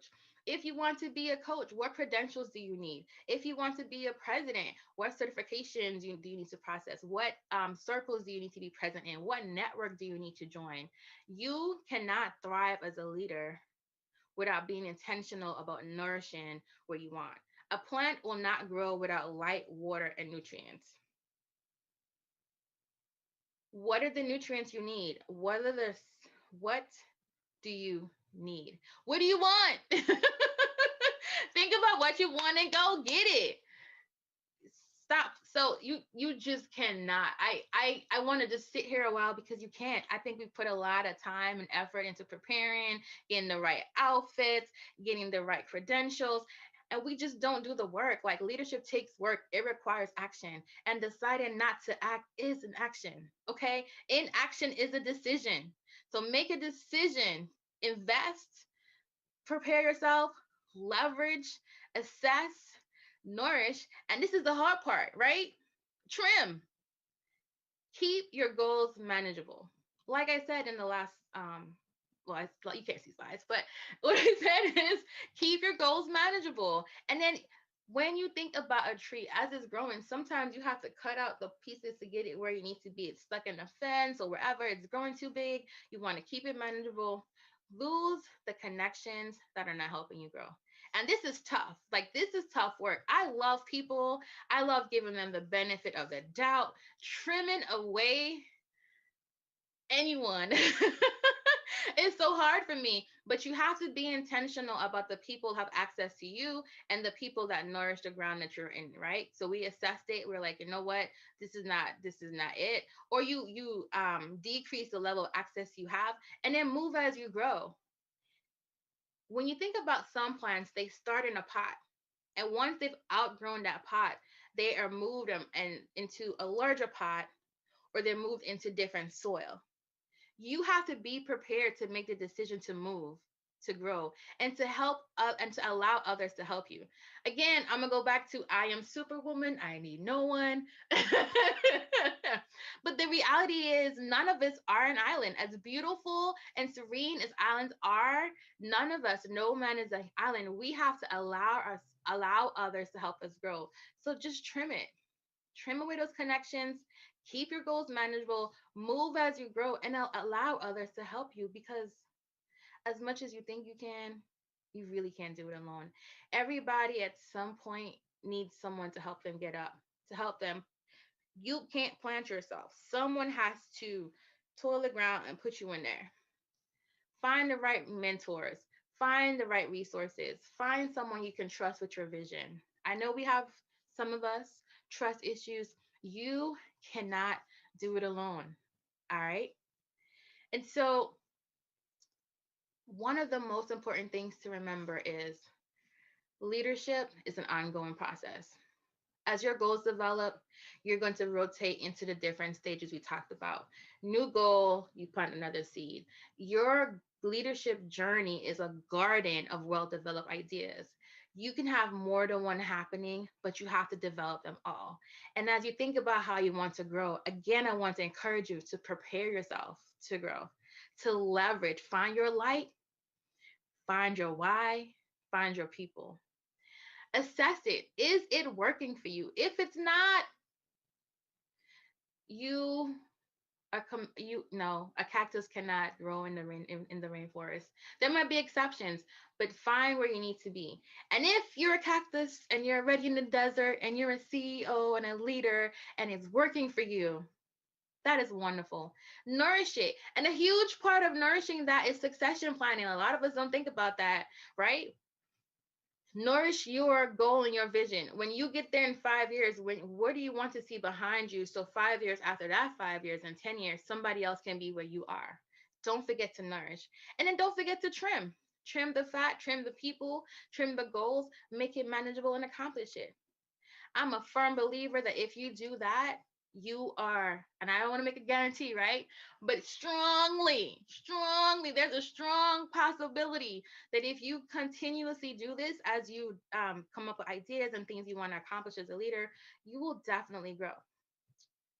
Well, that's my secret. If you want to grow as a leader, be a plant. Prepare yourself, leverage your resources, assess the situation, nourish your growth process, and then trim it. What I do want to offer you then is a free gift. On my website, monumentalbusiness.com, I will have a leadership growth checklist there for you. And you can use this checklist to make sure that you continue to grow as a leader, that you continue to give back and bring other people with you, right? So don't just grow. Nothing's more random than a one random tall tree by itself with nothing around it. It's so beautiful to be in a garden, to be around others, make sure that you help other people grow, and to always give back. Ladies and gentlemen, I just want to thank you for your time and encourage you to stay connected with me with the hashtag Think Monumental. I am on Facebook, Think Monumental, Instagram, Think Monumental, monumentalbusiness.com, and YouTube as Monumental Moments. Again, my name is Monique Toussaint. It was my pleasure to share my secret with you. I am so elated that you took some time and stuck in there and worked through this plans module with me. I am excited to see you in 5 years, and I want to hear from you. And you can say, you know what, Miss Monique, I saw you. Miss Monique, I work with students. You know what, Monique, I saw you, and this was my vision. This is my goal. And if you need help, feel free to reach out. I am passionate about it. I encourage you to grow as a person, to grow as a leader, and to stay connected. And don't forget to think monumental. Thanks, and have a great day.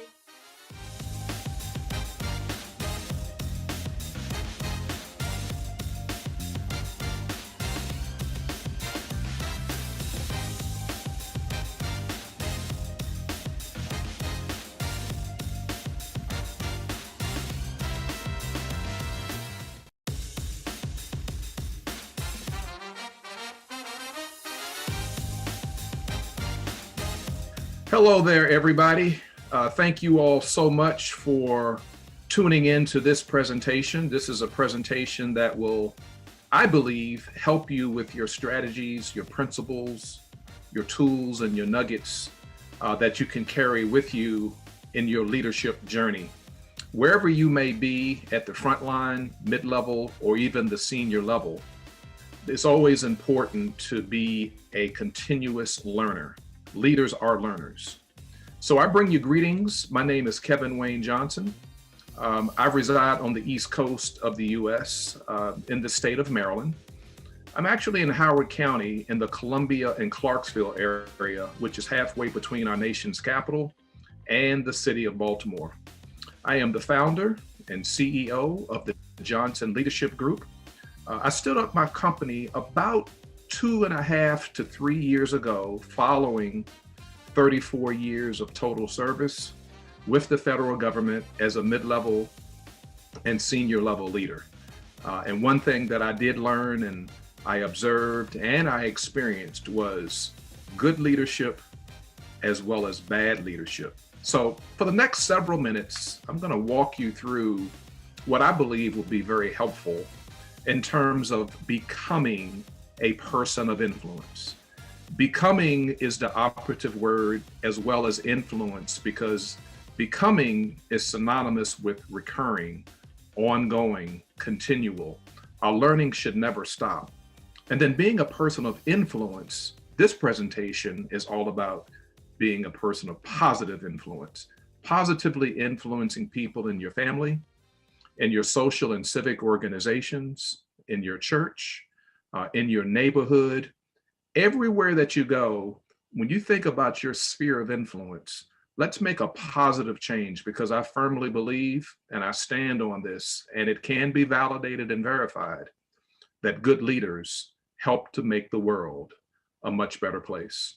So I'm going to walk you through these principles, and it's very important that you understand and gravitate toward and accept and walk in it, because these are very, very key and very, very important for our learning, for our growth, and for our development. And it's very, very key as we go along our journey to make sure that we always take the time to pour into the lives of others as well. So here's some insights to influence. First of all, leadership is influence. Really, to be honest with you, at the core of leadership, it's all about our ability to influence people, to get things done, to have the right attitude, to want to go forward, to be proactive, to see the vision and catch a hold of the vision and move forward with it. But we have to be mindful that our influence with others is not usually in all areas. So that means we need to be aware and cognizant and open and receptive to allowing others on our team who may know a little bit more than we do. They are experts in a particular area, and that's good. That's a good thing. With influence comes responsibility. I like to break this word down into two different words: response hyphen ability. Our ability to respond to what's needed with our leadership. My influence, your influence with others, like I said earlier, is either positive or negative. There's not much wiggle room in between. And our influence definitely can grow. And I'm going to show you in just a few minutes that as we grow our team and we grow our organization as well. And then last but not least, just in terms of some insights, some thoughts, some perspectives, some views, if you would. People of positive influence add value to others. We see the potential in others and we help them, we speak into their lives. We coach and we mentor them, we train them, we teach them, we show them the way, both verbally and non-verbally. So these are some insights into influence. So let's look at 10 ways to increase our influence for the balance of our time together. Remember, the title here is Becoming a Person of Influence. Needless to say, integrity is at the top of the game. A person that keeps their word, a person that walks the walk, talks the talk, shows up on time, is in the place where they say they would be, follows up on what they promised to do. Being a person of integrity will increase our ability to be able to influence them because we take away any questions at all about clarity, about confusion, or not quite understanding how or why to follow us. And so integrity is very, very important. And it really gets down to you and I just keeping our word. You know, being a person of integrity is powerful. It means a lot. And people want to follow a leader with integrity. This next one here is nurture. Now, take a look at the image and think about what that image symbolizes to you. Now, even though we all see the exact same images, because of the diversity of thought that we have, we're taking away slightly different things from this particular image. But as it relates to nurturing, we have a responsibility as it relates to our influence to help people to develop, to mature, and to be the best that they can be. And this particular plant symbolizes where they are right now in terms of their growth and their maturity. And what you can't see is as the plant goes north, the roots are actually going south. And in that soil contains all of the nutrients and all of the nutrition that that plant needs to continue to grow. And so that's synonymous with how we nurture people. We give them the tools and the resources and the facilities that they need to be a success. The last thing that you and I want to do is to hire a good person and not be able to retain them because we haven't given them the tools and the resources that they need. And so at some point, this plant will have to be replanted because it will outgrow the hand that it's currently in. It's just inevitable. And so it is with us in terms of increasing our influence, helping people grow and plant them in the right position, plant them in the right opportunity so that they can continue to grow. Nurturing is not babysitting and it's not babying, but it's looking over, having oversight and helping people along their journey. Faith. Love this one, faith.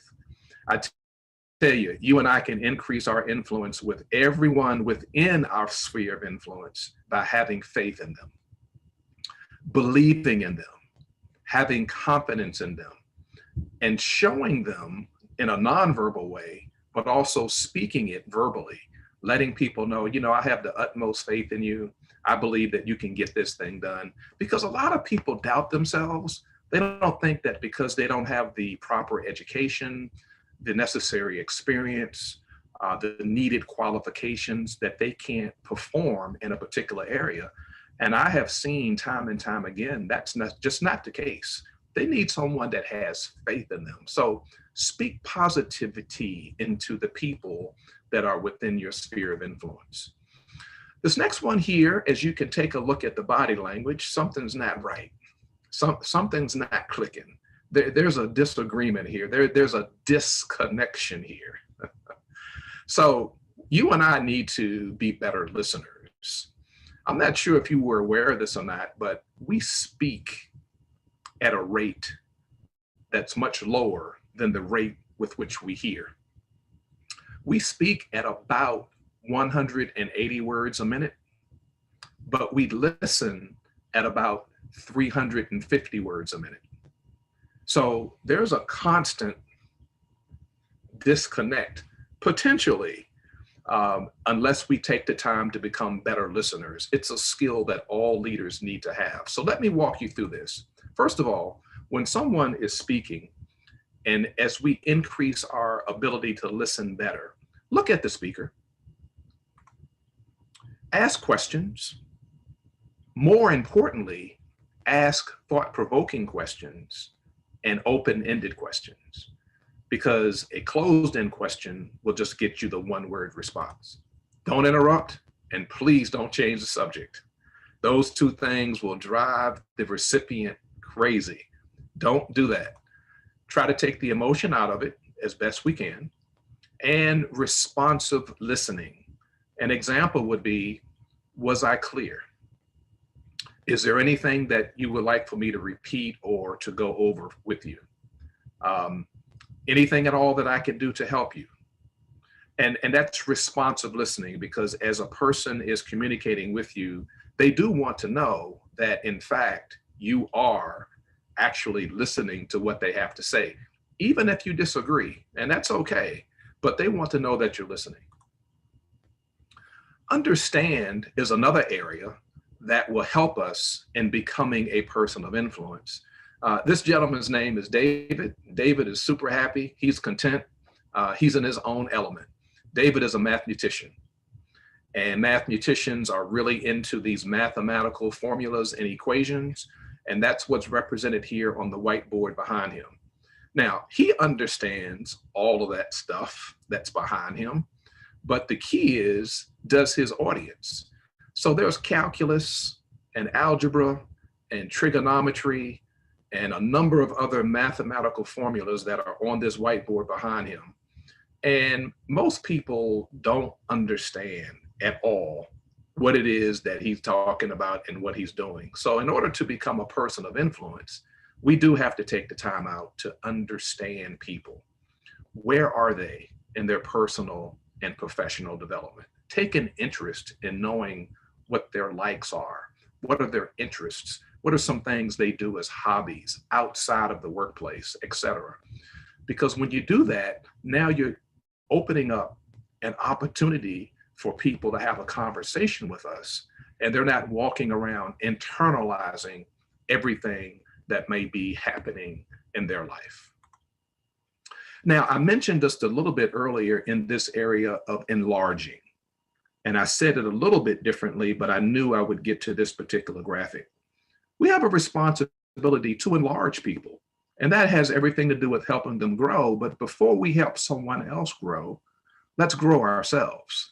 So leaders are learners, and leaders are readers. I read a book a month, minimum, all right? If I'm on the airplane, I can literally, depending on where I'm traveling, I could actually read a book on the airplane. And it helps to grow who I am, give me different insight, different views, different perspectives. I have an opportunity to look at life personally and professionally through a slightly different lens, because I'm able to read and get new knowledge and information and understanding. So as we grow ourselves, then we grow our people. And then as we grow our people, now we grow the organization, and everybody benefits. But it starts with us being a person of influence, enlarging others. In alignment with that, you and I are navigators. We are like GPS.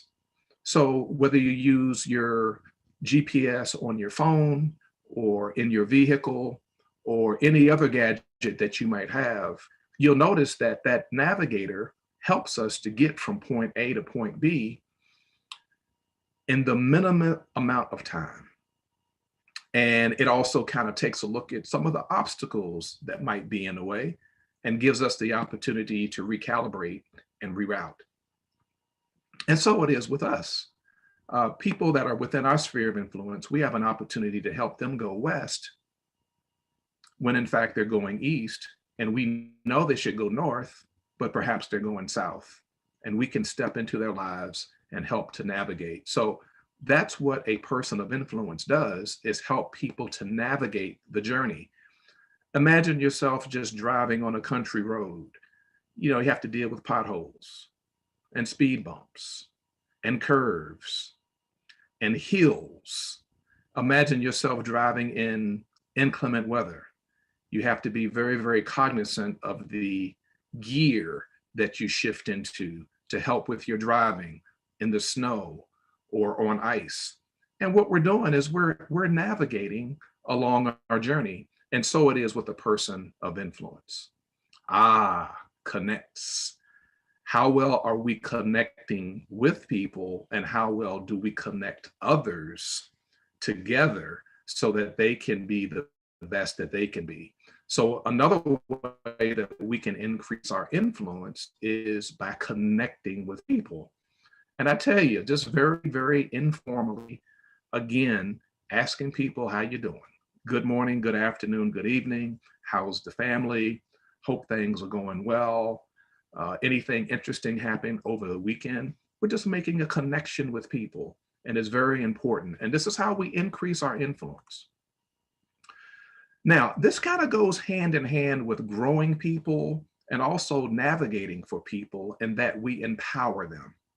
And so that awesome responsibility of being able to delegate people, to empower them to do all that they can do, give them very clear, concise, and crisp instructions and guidance and guidelines as you want them to walk toward that desired outcome. And then coming back and saying, now, make sure that you come back to me if you have any questions. If there's anything at all that I can do to help, just let me know. And then we get out of their way. No micromanaging, let them go for it, let them figure it out. And that's how we empower people. And when you empower people, you're putting faith in people.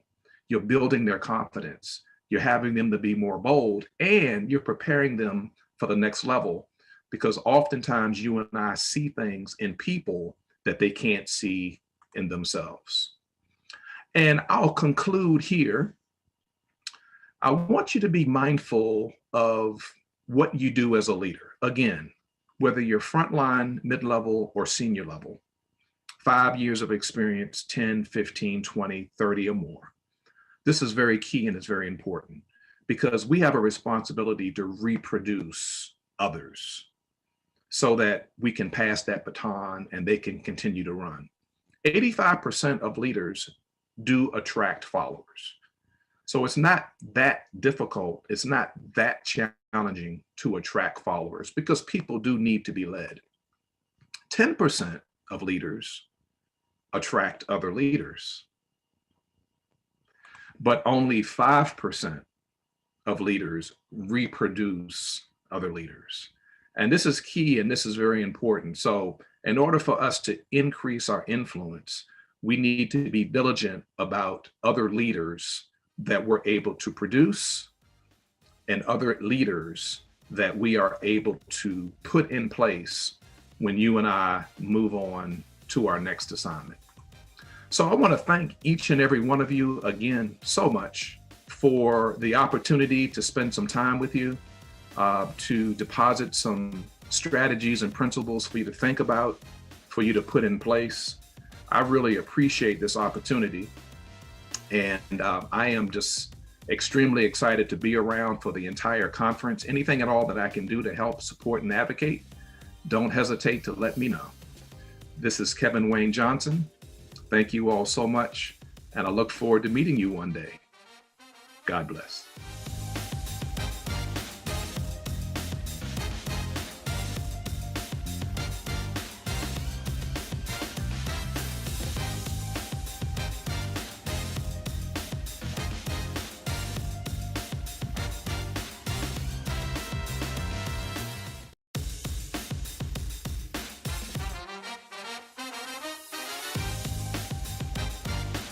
Hello, my name is Ronaldo Randall. I am a life, leadership, and business strategist. I am here to talk to you all about making room for your next level mindset. So hopefully some of you all were able to see my short talk earlier, and we're going to dive in a little deeper into that information. So what I like about mindset is a lot of things that you'll get in this conference, you can actually hire somebody to do. With your mindset, you can hire somebody to help you with it, but the mindset is yours. You got to build it, you got to maintain it. And so we're talking about next level mindsets, and next level is important because we're coming hopefully out of a pandemic. And so we need next level thinking to be able to move us forward. So let's just get into it. So today we're talking about, and just to give you an idea of the agenda, because I'm gonna go a couple different places. I want to talk about SMART goals, because obviously goals are at the center of everything you do. If you have a dream without goals, you are just dreaming. So we're gonna talk about 7 goal areas that I would recommend for everybody to be holistic. We're going to talk about mindset as promise as a focal point, and I'm going to give you 4 pillars as one of the mindset points, because I feel like it's the one where people struggle at the most. So the 10 steps of mindset acquisition and maintenance, those that have seen my earlier talk will be very familiar with it. Those that haven't, put on your seatbelt because we're going to go. So 10 steps of mindset acquisition and maintenance, acquisition and maintenance, acquisition and maintenance. So I'm going to list them. We'll go over them in a little bit more detail as we move through this workshop. But the first one's decision. The second one's discipline. Obsession is the third. Personal development, self-talk. Tighten up your circle. One of my favorites, help people. Gratitude, be uncomfortable, and balance. So this will be a great screen to take a screenshot of, just so you have them all on one page. So if you want to take a screenshot, here's a perfect opportunity to do it, to take a picture with your phone. 10 steps of mindset acquisition and maintenance. So we're going to start with the decision, right? Because the beginning is the most important part of the work. And so you have to make a decision. You have to decide to decide. You have to make a decision to make a decision. That becomes the vision in whatever you do, right?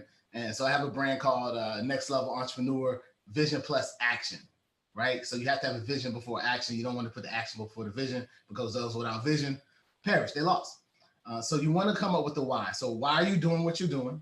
And what's the thing? What's the why that'll keep you in the race, right? When things get difficult, when things get hard, what'll keep you in the race? So I like to say, use it as an acronym, what horrifies you, right? Because some people will be moved into action by the things that they're afraid of more than the things that they really feel like they should be doing it for, if that makes sense, right? So get that. Let me say it again. Some people be moved into action because of things that they're fearful of. Like fear will make you move more than I want to do it for myself. Really that one, but more than even I want to do it for my kids, right? And so knowing what your why is important. In your notes, I'll write that at the top. What's my why? And then do something tangible. So a lot of people think about things and they never start. So you got to start, because the beginning is the most important. The most important part of the work. So do something right away. So right now you did something. You joined a conference and you're going to get a lot of information. I would suggest doing something that requires a little bit of uncomfortability, right? Like put some money on it. Tell somebody that's a mentor or somebody you feel that you respect. So that way, if you don't do it, you're going to look bad, and that'll help you be motivated. And then ultimately, set your goals. So we're going to talk a little bit about goal setting as we transition, because you got to have the vision. In order to get to the vision, you got to have goals to get you to the vision. All right, so 8 goal areas that I suggest, right? This is another opportunity for you to screenshot. If you write fast enough, write it down, or, just take a picture with your phone. So number 1, and let me just go ahead and say right off the bat, these are not in any particular order. In fact, you should put it in the order that best pertains to you, right? Like your moral compass. If those are familiar with Maslow's hierarchy of needs, if you're not, look it up. It's that pyramid that says you need food, clothing, shelter at the bottom. And then once you get that, everything else goes up, right? You get more sophisticated. So some of you all might choose to use that as a tactic when looking at this. But here are the goals. You put them in the order that make the most sense to you, but you need to have a goal for each area. So financial goals, intellectual goals, family goals, spiritual goals. That probably should go at the top. Physical goals, career goals, If you are a parallel entrepreneur, right? If you're still working and you're still doing your entrepreneur thing, social goals, and then finally, my favorite, entrepreneurial goals are one of my favorites. And so those are the 8 goal areas that you need to have. And we're going to talk about like these are the goal areas, but you got to get really detailed in the type of goals you're setting to get your vision rolling. So we're going to talk about SMART goals, and some of y'all may not be familiar with SMART goals. Not sure where everybody's at in the understanding of everything, and so we're gonna no entrepreneur, no child left behind, right? So we're gonna make sure we cover the basics because the foundation is important. Think about when you're building a house, the foundation is important. People spend time on the foundation, and so I'm spending time today on the foundation. And then you can build the house up around you, right? You can replace shingles, you can replace windows, you can replace doors, handles, locks, you replace all that stuff. Those are the peripherals, but this foundation got to be set and they got to be set right. So here we are. So goals need to be SMART, SMART. It is an acronym. It means specific, measurable, achievable, realistic, and timely. Specific, measurable, achievable, realistic, and timely. And so let's just dig into a little bit about how you can make those goals that I just talked about, SMART goals. All right, so we are looking at the acronym, so I just blew it up a little bit. So let's say you want to lose weight, right? Because it's the time of year for first quarter, people want to lose weight. And so that's a big goal. And let's say you want to lose weight and you say, I want to lose weight. 2021, I want to lose weight. Well, you got to make that SMART. Well, how do you make it SMART, Ronaldo? Well, what you do is you make it specific. I want to lose weight, but I want to lose a certain amount of weight, right? Maybe I also want to gain muscle, right? Or maybe I want my waist to be a certain width. So make it specific and then measurable. So how do you know when you've reached it, right? So if you make it specific enough, it's easy to measure, right? I want to be a 28 in the waist for a guy, maybe. I want, I want my dress to fit that I wore 3 years ago when I was my ideal weight. Then you want to make it achievable. It's in your power to accomplish, right? So think about, have you ever done this before? Like, have I ever lost 25 pounds or 60 pounds before? Have I ever done it before, right? And do I have time to do it? What am I going to set in place to make that happen? And realistic, right? Can you really realistically achieve it? And maybe the time you set for yourself. So if you put 3 weeks, maybe not, but you put 6 months, maybe, right? But once again, have I ever done it before, right? So you have to be realistic with, and we're not trying to kill dreams with realistic. You should be ambitious, but you still need to be realistic. And then timely, ultimately, when's it going to happen, right? When exactly are you going to accomplish this? And maybe you need to set milestones along the way so you don't have this big lofty goal. And you're like, wow, I got to lose 50 pounds. So that can be tough sometimes. But if you say, okay, week by week, let's break it down. I want to lose a certain amount of pounds a week or month. And that can help towards the timely fashion, right? And so SMART goals. So the goals that I mentioned here, right? The 8 goal areas, we want to make them specific, measurable, achievable, and realistic. Timely is important too, right? Speaking of time is the most precious commodity that we have. It's also a scarce resource. And I like this. I'm gonna read this right off the screen.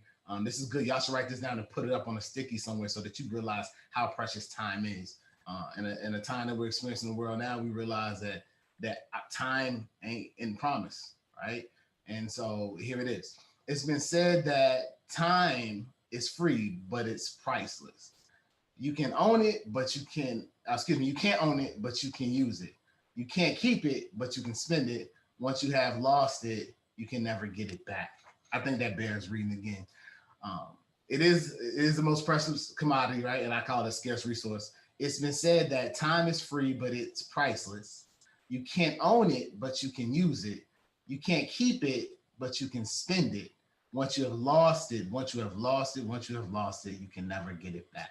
And so we need to be productive as people and as business people and as entrepreneurs because we're busy. And so we need to be productive, right? We got to run a tight ship.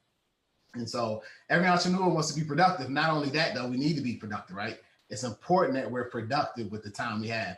Everybody has the same 24 hours. Why is it that some people get more done than other people, right? Why is it that some people are more stressed trying to do the same things that you and I do in a 24-hour period? So we need to be productive and we want to be productive. And so let's talk about productivity, right? In life and as an entrepreneur, as it pertains, and this is mindset stuff, right? All right, so productivity looks different for people. Yep. So the way you are productive may be different from the way I'm productive. I may do a to-do list. I mean, your business is different than mine. Your life is different than mine. You know, you may have a different amount of kids. You may not have kids. You may be married. You may not. You may have a significant other. There's all these different variables that go into what productivity looks like for you, and automation and all these different things. But the feeling is universal. So you know when you feel productive. You know when you feel productive. You know when you don't feel productive. And so we need to work on that for each and every one of us, and it's unique to you, right? But there's some universal rules and laws that we can all share and use. And so this is a perfect time to talk about discipline, because you have to be disciplined to make sure that you keep your time and productivity in different buckets. Don't let people waste your time and drain your energy. And I know it's happened to everybody at some point in your life. But this discipline is going to help out a little bit. And I think we're going to spend some time on discipline, right? Because I think this is where we get caught up, right? People are just not disciplined. You know it. I know we've been in points in our lives in some areas a lot where we just can't stay committed to a thing. That's why we go get coaches, right? And that's why we do different things to try to keep ourselves accountable. But let's talk about discipline. Let's spend some time here. So discipline is, and this is my paraphrase of somebody's quote, doing what you said you would do when the feeling you said it in goes away. It's left you. That's just like I was on the 300 push-up challenge, and I still do it. But when you get up in the morning, you don't feel like doing it on some days. Well, it ain't about what you feel. It's about the discipline. It's not about how you feel about it. It's about the discipline. So discipline, if you can capture this definition of it in my words, doing what you said you would do when the feeling that you said it in goes away. And this is why you have to practice this type of discipline. The second thing, right? Hoop Gaines said, we must all suffer one of two pains. We're all suffering one of two pains: the pain of discipline or the pain of regret. The difference is discipline weighs ounces, little bitty weight, discipline, right? While the regret weighs tons, heavy weight. And so process that a little bit, right? Discipline is difficult. Habit forming things is difficult until you form the habit. But at the end of the day, 10, 15, 20, 30 years into the future, you're going to wish that you exercise that discipline, because in the grand scheme of things, it was lightweight stuff. Because at the end of the day, when the rooster comes, when the hen comes home to roost, the regret is what's going to weigh tons, right? I wish I coulda, shoulda, woulda, right? And so discipline. So let's dive into discipline a little bit more. We're busy people. Even as you're watching this, some of this stuff is probably happening, right? You got notifications from some of your social media outlets. There's email, there's a call, there's a text. So we're busy, we're distracted a lot. And so a major part of being disciplined is removing distractions. And so you all know all the different distractions out there. So just think about, in fact, write down a couple of distractions. These are distractions I put out there: notifications, text, Slack, email, social media, pings, calls. So go ahead and write down. Take about 30 seconds to write down things that distract you. That distract you. So call them out. Write them down. Things that distract you. You know what they are. Call them out about 30 seconds to do that. 10, 9, 8, 7, 6, 5, 4, 3, 2, write them down, 1. All right, so write that stuff down, because those are the things we need to extinguish. All right, so let's talk about productivity and the power of systems. So I know that somebody's probably talked about automation and some types of systems in this in the conference, but let's talk about systems that you build for yourself, right? And we talk about systems for our business, but let's talk about systems you build for yourself. And I'm gonna revisit this later on too, but I'm gonna stay in line. So what are systems? Very simply, right? I like this losing weight concept right now, because I know that everybody want to lose weight. I want to lose weight. Everybody's in the perpetual state of wanting to lose weight or getting better physically, which was outstanding, right? Because there's no sense in being wealthy and not healthy, right? You can't have wealth without health. I know everybody here wants to not only be rich, you want to be wealthy because you can spend rich, right? So let's say you say losing 10 pounds may be a goal. That's my goal, I want to lose pounds. And we talked about how to make that smart, right? You can break that down. I want to lose 10 pounds by this time. This also means a reduction in my waist and my body mass, body fat index, right? You can make it smart. But the system is learning to eat right.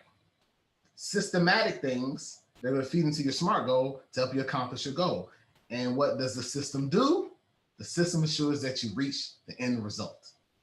The system, the to-do list, the thing that you put in place, that you make a habit as a part of your discipline regimen, ensures that you get the end result that you wanted.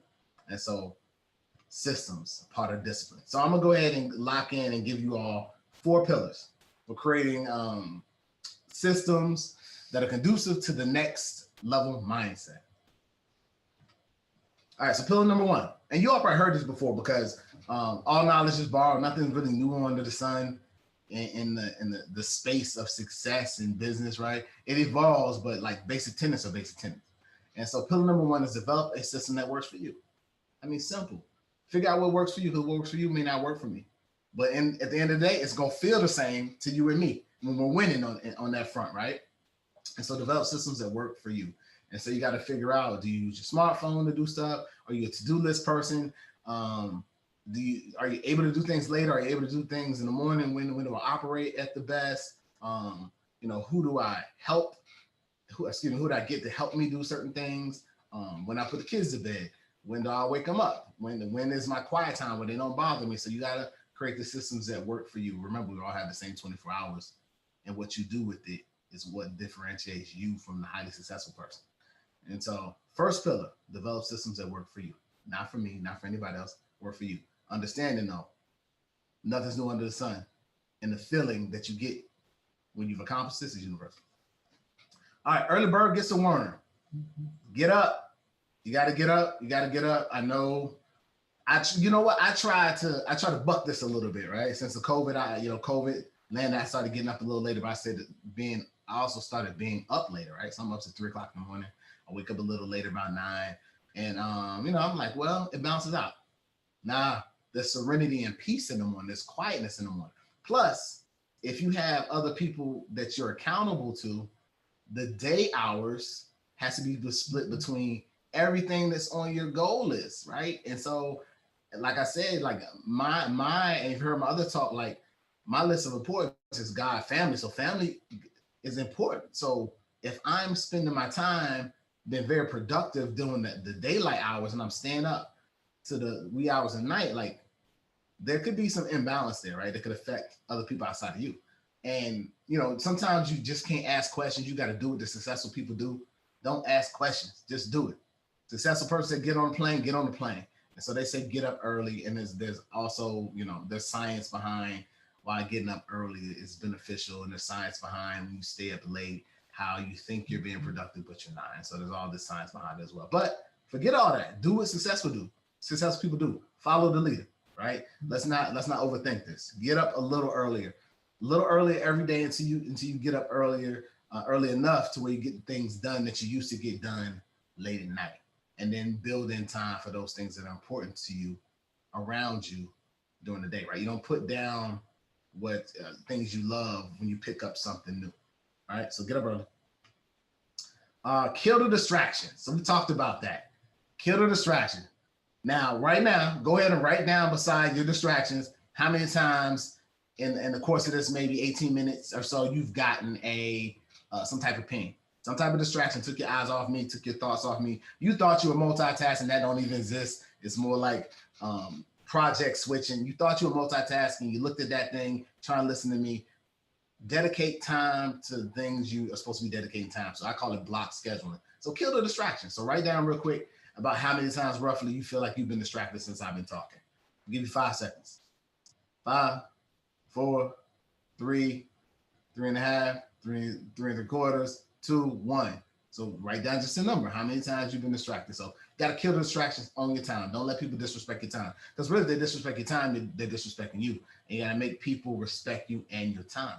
So you put systems in place around that, so that you make sure that you're productive. That's a way of measuring it, right? I call it the compound effect.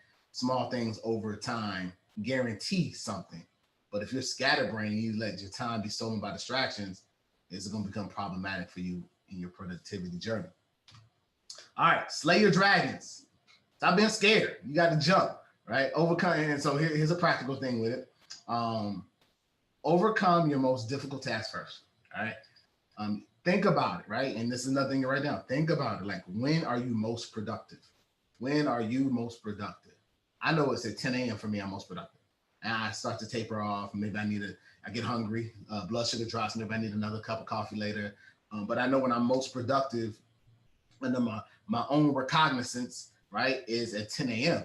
And so you gotta know when you're most productive, and do the things you don't like first when you're most productive. When your mind's the most focused, right? So overcome your most difficult tasks first, get them done, and you can do the lighter tasks. It probably that you enjoy to take less mental thought, right? Less mental calories to do later. That's a quick trick that works, right? And so we're about putting all these little tricks together, so it's not tricky, right? So it's not overwhelming. So slay your dragons, don't be scared, and overcome those most difficult tasks as a numero uno type thing as you begin your days. All right, so that's the 4 pillars. And that was all on discipline. I tell you, I'll spend some time on discipline because that's where we struggle. So the rest is a bit straightforward. So the people that saw my talk earlier, you're gonna hear this now. You're gonna get to see some visuals. Hopefully, what I said from my audible learners and what you see from my visual learners will work to make sure that some of this stuff sticks. All right, so obsession. You've heard of obsession before. Usually, it's like if you Google obsession, you can get all the you get all the movies that deal with obsession. Like, it's all in a positive light, right? It's always sexy. Obsession has always got something to do with something sexual, or it's kind of tied to something negative, or something that just people have a bias towards. And so I suggest that you become obsessed with whatever it is you do. So we have decision, discipline, and obsession. These are the top 3 to acquire the mindset, right? To acquire the mindset. So you got to become obsessed with it. You got to know everything you can know about it. You got to know everything about the marketplace, because you really want to know everything. You got to get fixated on it. So much so people think you're crazy. If they're not laughing at you on occasion, or talking about you, your mindset's really not changing because nobody's noticing it, right? And so some things, sometimes it's going to be good things they say. Sometimes it's going to be bad things they say. But if they're not saying anything, then you're really not changing to the extent that you need to master this next level mindset, right? And it can be uncomfortable. I'll be honest, it'd be uncomfortable. However, if you read and you follow people that are successful, that's always a story. That's always a story until they become successful. Then it's, like, I knew you could do it, but when I was doing it, when it didn't sound right to you, you were not on board with me. That's cool, because the vision and the gift was given to you. It's yours, right? Not theirs. And sometimes, let me just throw this in too. Sometimes, and we're going to talk about tightening up your circle, but sometimes when you're doing things that are out of the wheelhouse of your friends and family members and those people that you usually are with, they feel threatened. They don't even know it. It's a subconscious thing. They feel threatened. And so, you have to recognize that so you're not deterred, but you become obsessed with it so you can weed out those people, right? And so you know where people stand. So obsession, be fixated. All right, be better than you were yesterday. Personal development, number 4. I got early as the first bullet. Like, I feel like you should do this early in the day, right?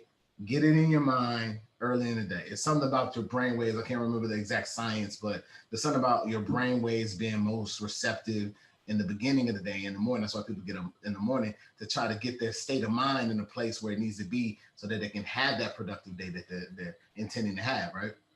And so I would say I'm a diagnose, right? Not diagnose. I'm a prescribe a healthy balance of motivational content, right? So whatever that is for you, motivational content. And I love saying this, right? Those listen to my shorter talk heard me say this, right? They say motivation doesn't last, and they're absolutely correct, but neither does a shout. That's why we take one every day. And if you don't take one every day, at least you take one frequently enough to stay clean. And that's what we're doing with motivation. We doing it enough to stay clean.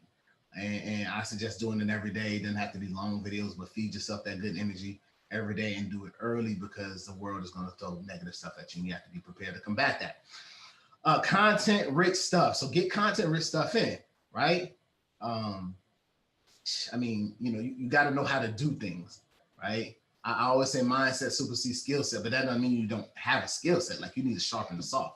And you know, you get better in the area, and that's part of the obsession. Like you're studying your stuff, you're getting all your stuff, but some of the content rich stuff that you need to get needs to be a part of your session. But you need to also be a holistic type person too, right? If you're like me and you're a social entrepreneur, you need to know a little bit about some other things too, right? You don't have to be the marketing expert, but you may want to know a little bit about the marketing. You don't have to be a stock expert, but you may want to know a little bit about the stocks. You may want to be keeping up with what's going on in business in general and economics and what's going on with the presidency, so that you know that, because you know that executive, legislation, judicial branch, that triunion is going, that's the business of the world. So you want to know what's going on with them. So you want to stay content rich, you want to stay in the loop. But once again, do it early, a healthy dose of motivation and content rich information to keep that professional development rolling. Always a student, right? Never the teacher. Self-talk. I love this. You got to get that professional development in your mind so you can start talking to yourself, right? And if you notice, I put over there, your mental health is a priority right now. Mental health is something that's been talked about a lot. And I encourage you all, like, not to be scared of it. Mental health comes in a lot of different ways. You know, sometimes you're born with it. Sometimes it's stress induced. You know, people are in the house. It's just unusual times, and you know, it's been taboo, particularly in the minority communities. But it's a real thing, and so you want to make sure that you keep yourself in a good state of mind and protect your mental health. It's okay to take breaks. It's wise to take breaks. All right, so self-talk. Positive affirmation. You all have heard of the word affirmations or incantation. If you have not, go ahead and Google it. But it's essentially speaking over your life, speaking positively into your life, right? I am great. I am awesome. I am capable, right? I will win. I can win. I can, I will, I must, right? So positive affirmation, you speak to yourself. And then you want to identify, and this almost runs in, not in tandem. You do the positive affirmations regardless, right? Because you're filling the funnel of positivity that you received from your motivational stuff, probably, right? And then identify negative self-talk, right? So you have to know what your subconscious is saying, because you want to get your subconscious and your conscious to agree. Subconscious is a little man inside you that talks to you inside. And rarely, you know, sometimes I don't agree with the conscious things you say out of your mouth, right? So those things like imposter syndrome, or where you don't feel like you're prepared, or you don't feel like you're deserving of certain things. Those are things that like are that negative self-talk that's inside you. But most people that are in that place are going to remain. If you're smart, you should remain confident on the outside, right? And that's the conscious.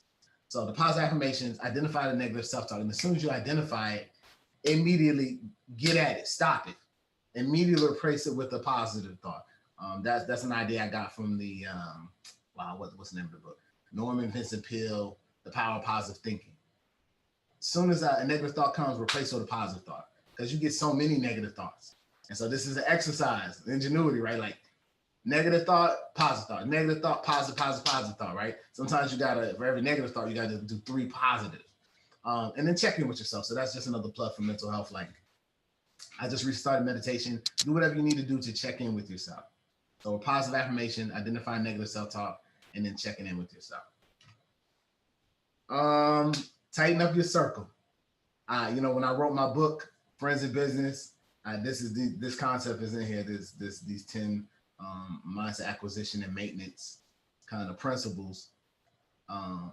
This is one I almost didn't put it in by this title, Tighten Up Your Circle, but I had to, right? I had to be true to the culture. Like, I had to be true to myself, I had to be genuine. I got this from Beanie Siegel. If you don't know who Beanie Siegel is, he's a hip hop artist connected to Rockefeller Records, back in the 90s. And there's a song that he has, I think it's Feel It in the Air. So don't quote me if I'm misquoting it, but the line in it says, tighten up your circle before they hurt you. 85% of communication is nonverbal. And that's accurate-ish. But tighten up your circle, like, stuck with me, because you have to tighten up your circle. We talked about obsession and how that could make people feel a little uneasy about you. The truth of the matter is you are the sum total of the 5 friends you spend you spend the most time with. And so you got to tighten up your circle. It's a reflection of you, regardless if you like it or not. You lay down with dogs, they expect you to rise up with fleas, right? And you will start to emulate them, right? Those which you assimilate, you also emulate. Self-consciously, you don't even know it, right? And so you got to tighten your circle. Plus, you don't want to be the smartest person in your circle. When that happens, you need to expand your circle anyway, right? So that you can continue to be the student. Now, this doesn't mean you leave your other circle behind, but your time is precious. So you got to decide what you want to do with your time. And if you're trying to be wealthy, you're trying to take what you have into legacy mode because your why is that big. It's something that's necessary, right? You can't, there's another line that says, I can't help the poor if I'm one of them. And so you have to be delicate in how you approach this, but you do need to tighten up your circle. You need to be having the same conversations. You need to be interested in the same things for the most part. But that doesn't mean you leave once again, you don't put the old things that you love down to pick up the new things that you want. And so very delicately, you need to do that. You still love them, you still want to spend time with them, but you need to spend time on the enterprise so that you can bless everybody, is the way I think about it. And hopefully that resonates with you as well. Tighten up your circle. All right, so you want to help people, right? So, and I think everybody resonates with this. Like, yeah, most people want to help people all the time. Like, I think if people were given the choice to help people, they would, right? It's one of the top things they want to do, particularly the young millennials. You had to be a wicked person not to want to help people, particularly if you had the means. But what I'm suggesting to you today is help people when you don't have the means, right? Some sacrificial giving. And I'm talking about in multiple areas, right? So if you have a business and you can mentor a person, mentor them. Look at the picture. Lift while you rise, all right? Lift while you rise. A lot of people will help people once they reach a certain status and level in life, but I'm suggesting that you do it now. Start off doing it. Like my first business is a nonprofit. Like this nonprofit is still running. So I came into the entrepreneur realm as a social entrepreneur, helping people, and everything that I do has a recurring narrative of where I'm helping people. And so I'm telling you, the science speaks to it, but more importantly, the heart speaks to it, right? We need to help people because you never know when you're gonna find your place. You find yourself in a place where you might need help, right? And you want to make sure that you pay it forward early, help people before you even have it. The law of reciprocity, right? Like the atmosphere will bless you for helping people now. When you don't even have it, right? You'll get double for your trouble. It will pay dividends in returns. So make sure you help people. Be a philanthropist before you even should be thought of as a philanthropist, right? So help people's number 7. And gratitude. You should always be grateful. I mean, nothing is promised. Once again, you get up every morning, you have nothing to do with that. People don't wake up every morning, they have nothing to do with that. So make this sure that you're grateful. Lots of people speak about this, getting up in the morning, doing a gratitude list, but be grateful for the people that remain in your life while you go through this growth process of becoming an entrepreneur, or as things change, or your business pivots, as you come into hard times in and out of business and life and your entrepreneur endeavors. Like, be grateful for those people, right? They will appreciate it. Say thank you. Let them know as often as possible that you are appreciative of them. If you pray, speak their names in prayer, right? Check in on them. If they're dropped in your spirit, check in on them. Like, you want to be grateful. This is important, right? Help people and grateful is more important than you think, right? Because you don't know how this is going to pay dividends for you in different ways later in life. So be uncomfortable, right? Jump. I just read Steve Harvey's book, Jump, and he told a lot of stories about him just getting uncomfortable and jumping. And this picture is actually, I didn't think about this when I put up there, but he also talks about jumping off the cliff and, getting scrapes on the way down, but that you grow your wings eventually. And so, you have to get used to being uncomfortable so that you can get comfortable. You have to get used to being uncomfortable so that ultimately you can be comfortable and not be afraid of failing. You need to fail. You need to fail faster so that you can learn faster so that you can get to where you need to be in life and business, right? And so I heard it said that the failures build you, the wins build your business. And for those that have failed, you know that you've grown from it, right? Pressure makes diamonds. And so don't be afraid to fail. Like, you got to jump, because nothing is promised. Like, time is not promised. So you got to go for it. Now be wise, but go for it. Don't overthink it. Don't pontificate over it. And, don't have paralysis of analysis. Go for it. Be wise, but jump, right?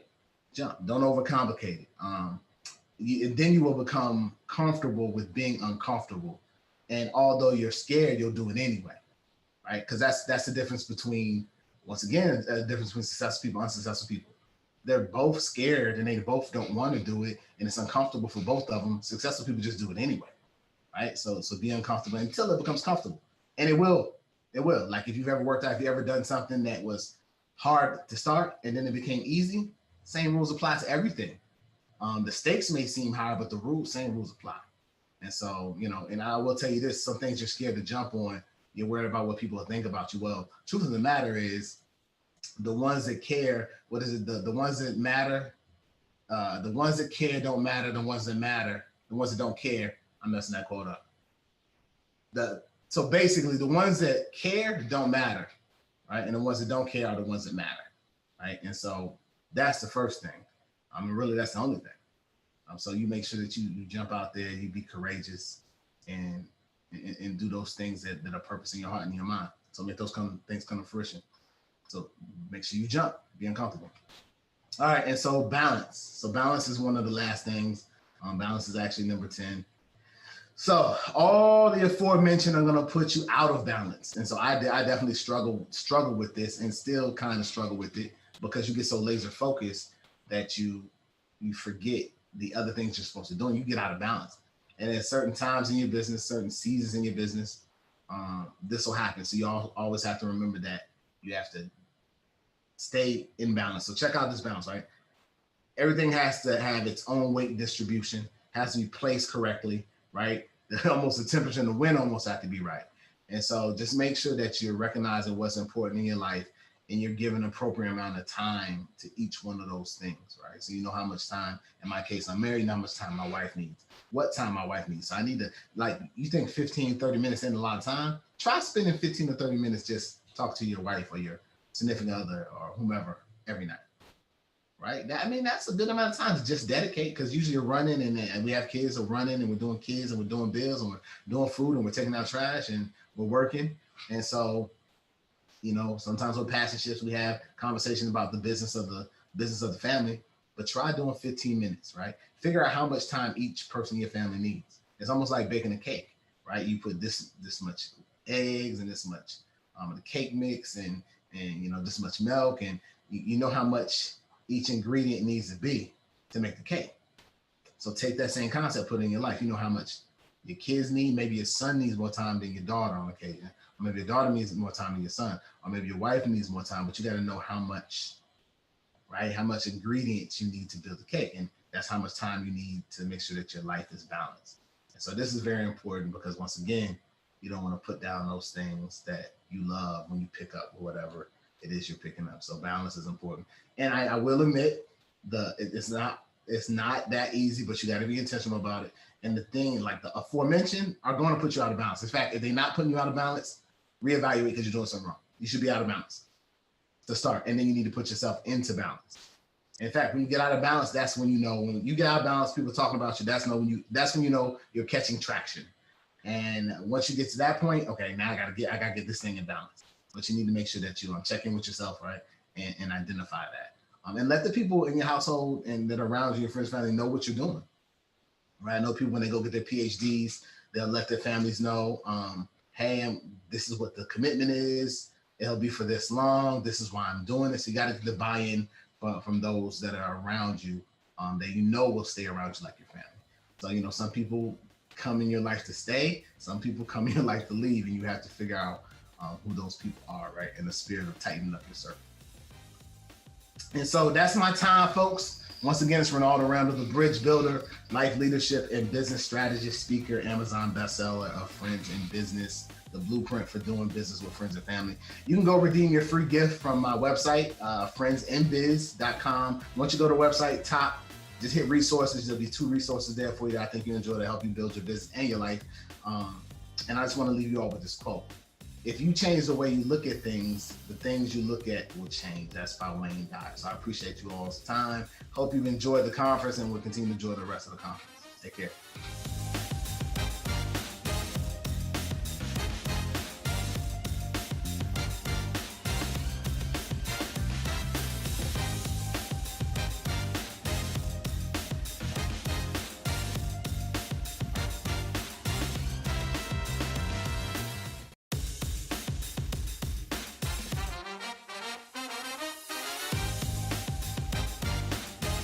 We are family. I got CEOs, they with me. We are family. Clap your hands, y'all. I got CEOs, they with me. We are family. You got to get excited when you hear speakers and authors and they're willing to share with you. That's when you need to be like E.F. Hutton and listen to what they have to say. Once again, my friends, my name is Robert Antoinin, and you have been listening live to Black CEO's premier event for 2021, Black and Iconic. And this is day 4. This has been authors and speakers pouring into you, sharing value, giving you their message, also sharing strategies for success. So I encourage you to continue to stay tuned in and watch the closing speakers for this day. If you gain some value, I suggest that you reach out and connect with the speakers that you heard earlier today. Make sure that you share this broadcast out. Invite someone else to listen to this conference on tomorrow. Whatever you do, make sure that you take on the responsibility of connecting and collaborating with others. Here at BlackCEO, we believe that 1 + 1 is cooperation. But 1 and 1 is #11, which is collaboration. When you collaborate, you and your business can elevate. When you collaborate, that's when you and your business can elevate. So do yourself a favor, connect with one of these superheroes, one of these great men and women who've been speakers and presenters on this day, and you and your business will be the better for it. My name is Robert Antoinin, and I approve this message.